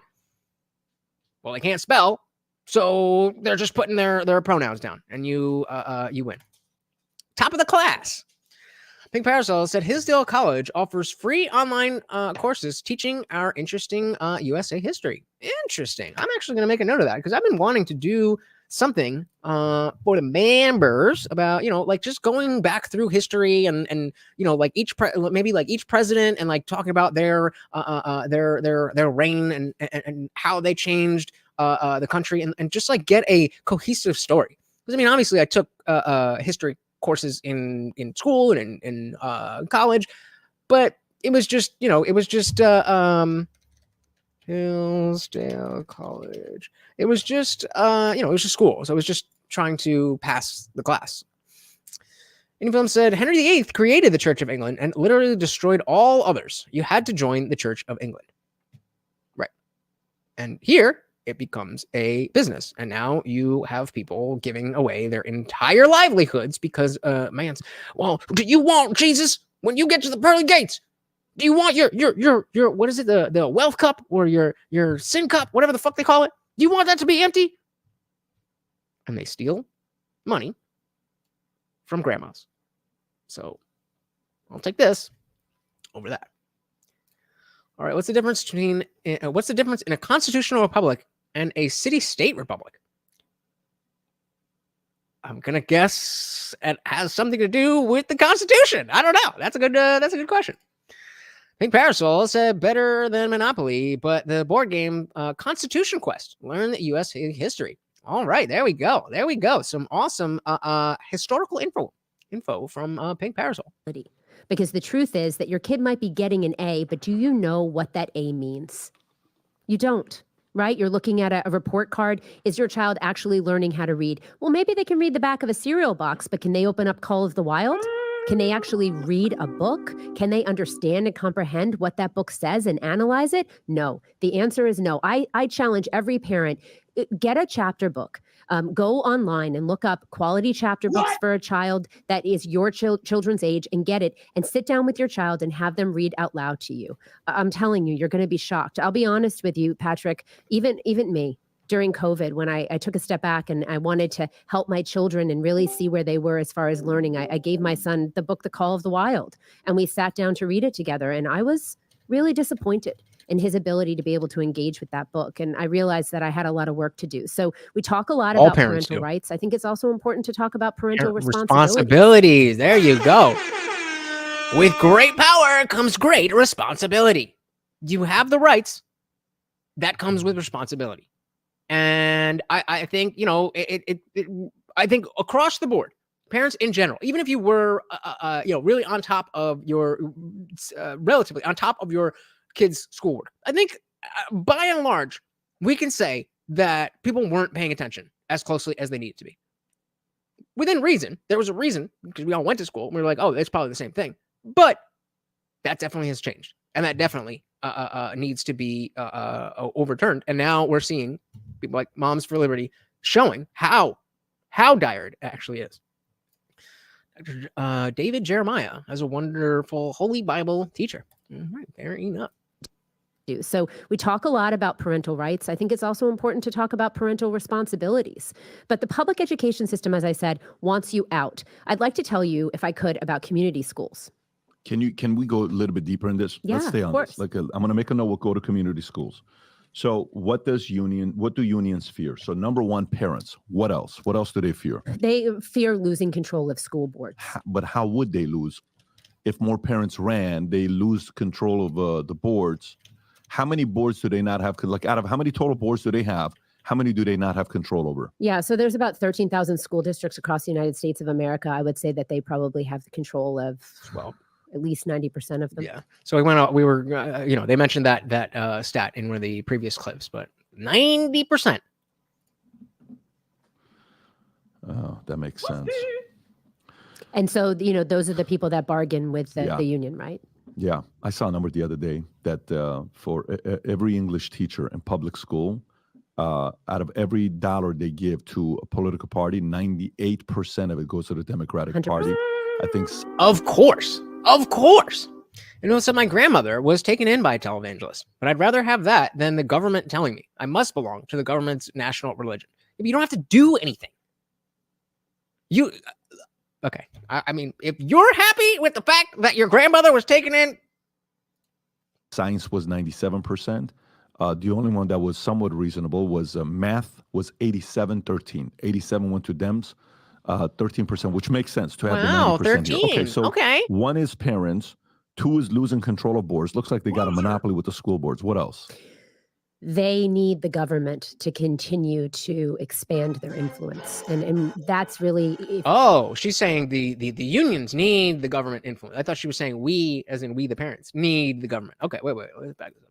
Government to continue to expand their influence. And that's really, if I can give you a very specific example, which is the CDC. The CDC is very important to the unions right now. When Randy Weingarten was called before Congress, before the House, to speak about learning loss, she said, we need community schools. We need to take care of what they called the whole child. So there's a program called the whole school, whole child, whole community model. It's called WISC. Everybody should go look it up. What they want to do is put health clinics into schools. They want to put washers and dryers into schools. Okay. That's what they were talking about in the other clip when she was talking about it's Planned Parenthood in the school. This is what they're talking about. WISC, where they are going to make the school, quote unquote, better than your home. John says, bring back the Inquisition. It wouldn't hurt my feelings right now. they wouldn't like me. So I'm not down with that. MS69 said, I don't think he was happy about that. Just that it's better than forced government religion. Is it though? Like, is getting fleeced better than not getting fleeced? I would rather not get fleeced because there's no, that doesn't make sense to me. Banning television from those over 65 will also help the elderly from being swindled. Okay, but that kind of goes against your whole thing about I'd rather my grandmother get taken by a televangelist than have the government say, but also we should ban the television. What? Circle that square for me. Do is put health clinics into schools. They want to put washers and dryers into schools. Whirlpool has a whole program where they're putting washers. Oh, yes, that is it.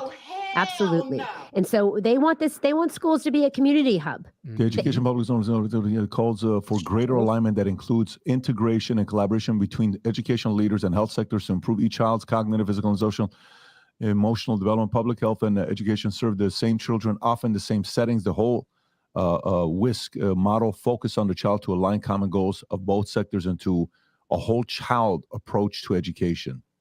You see, it says the whole school, whole community, whole child, or WISC model is CDC's framework for addressing health in schools.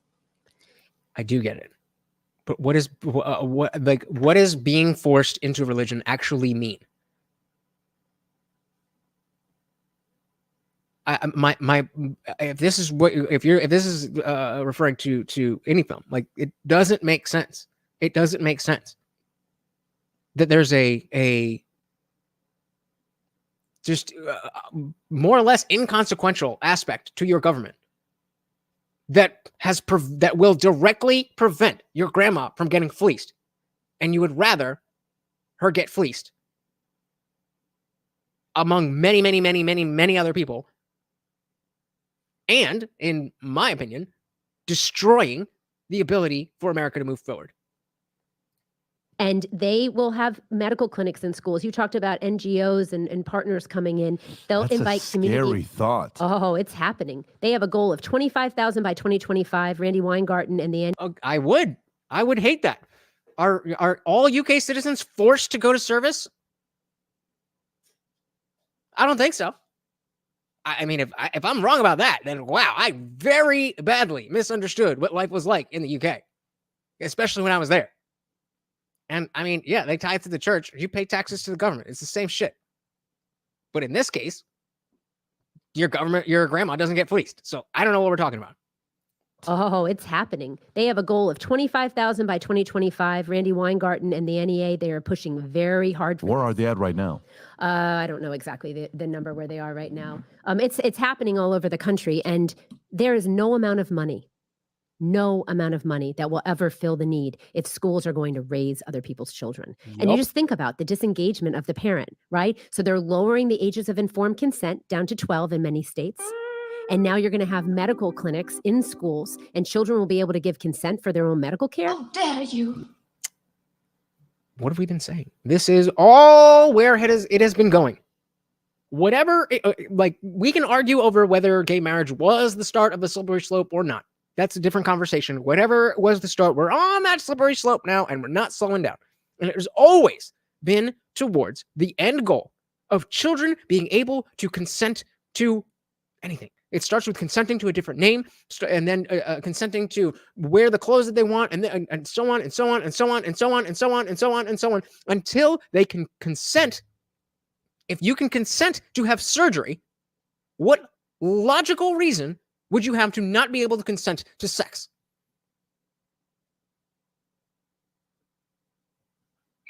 There is none. There is none. Logically, that's a big if we say you can give consent for medical care, then we have no grounds on which to say you can't consent to having sex. I think it's wow. School is being forced to actually show you how to function in the home and society. I think they may be onto something, like taking home ec and shop, making them the entree, not the sides. Absolutely, absolutely. Amongst the United States, I don't want her to get fleeced, but I also don't want a government with the ability to fine me if I don't attend. Speak out about it. Fine you more. I'm against both scenarios. Okay, great. So am I. Well, that has gotten us nowhere. You need to pick one. And I think, based on the fact that you are, that doesn't make sense. And fine, you can. I mean, neither does religion to begin with. So I mean, whatever. Golding said, now just add financial education, and we might actually get somewhere. There you go. There we go.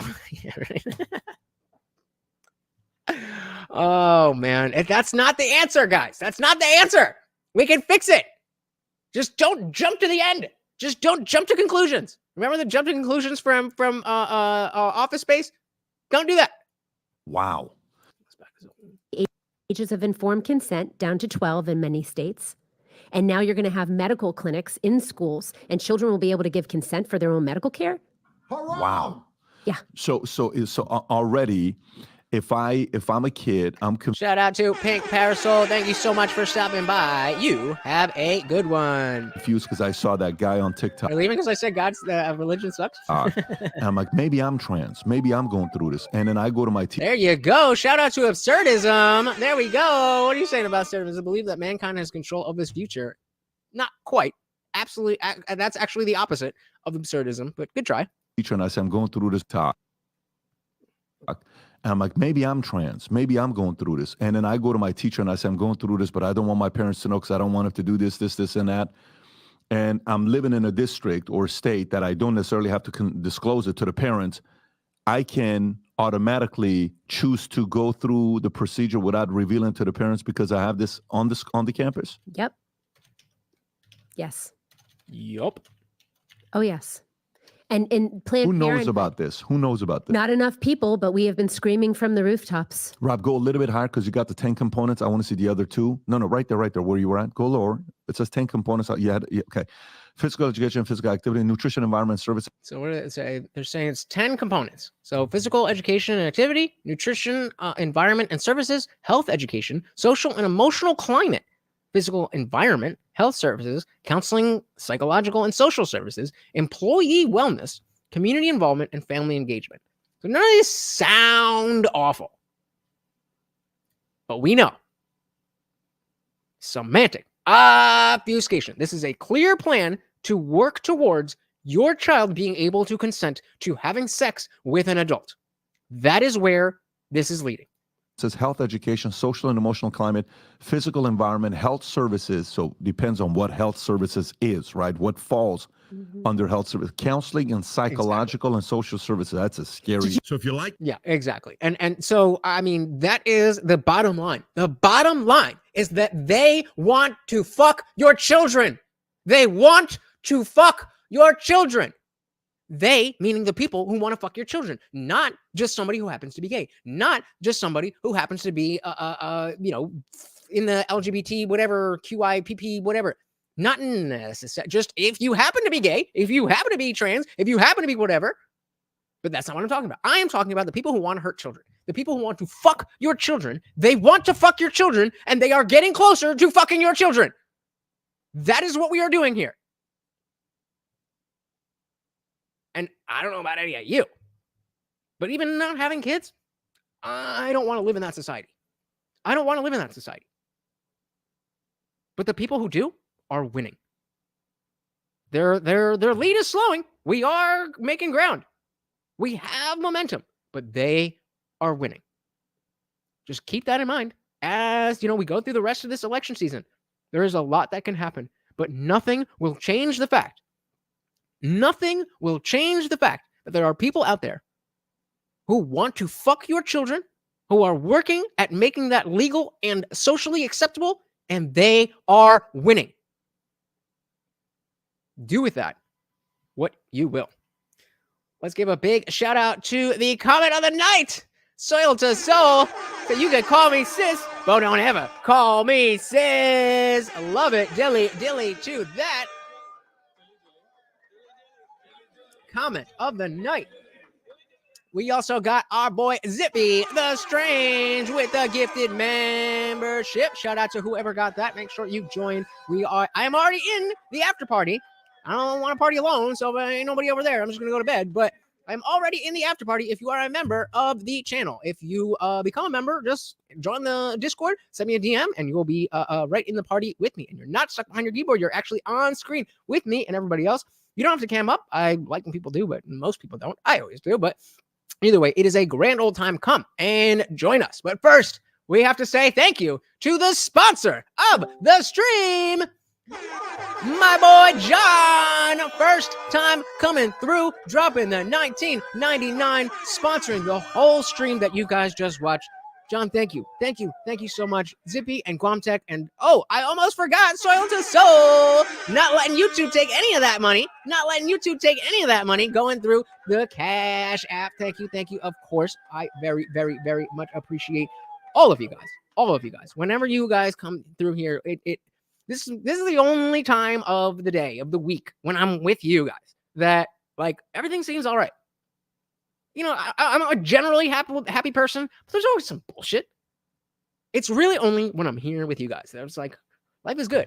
I mean, we struggle stream sometimes, but other than that, I really, really do enjoy hanging out with you guys and learning from you guys and spreading my ideas and being able to bounce them off you guys, and you guys feeling comfortable enough to call me out on shit and all of that. I love what we're building here. And yeah, I started it, but it's all about us, and not in a communist way, in a good way. So thank you guys so much. Again, whenever it's amazing that you come and spend this time with me, but if you're actually willing to open up your wallet and put down money, that means so much to me. So thank you guys. I really do appreciate it. I don't know what to say. I really do appreciate you guys. Thank you so much. Once again, this is Morty, and I have been your host, Lutch, aka the Indian Jesus, here to resurrect the second coming of common sense. Until next time, guys, or if you're in the after party, I'm already there with Trey. We are out of here. Peace.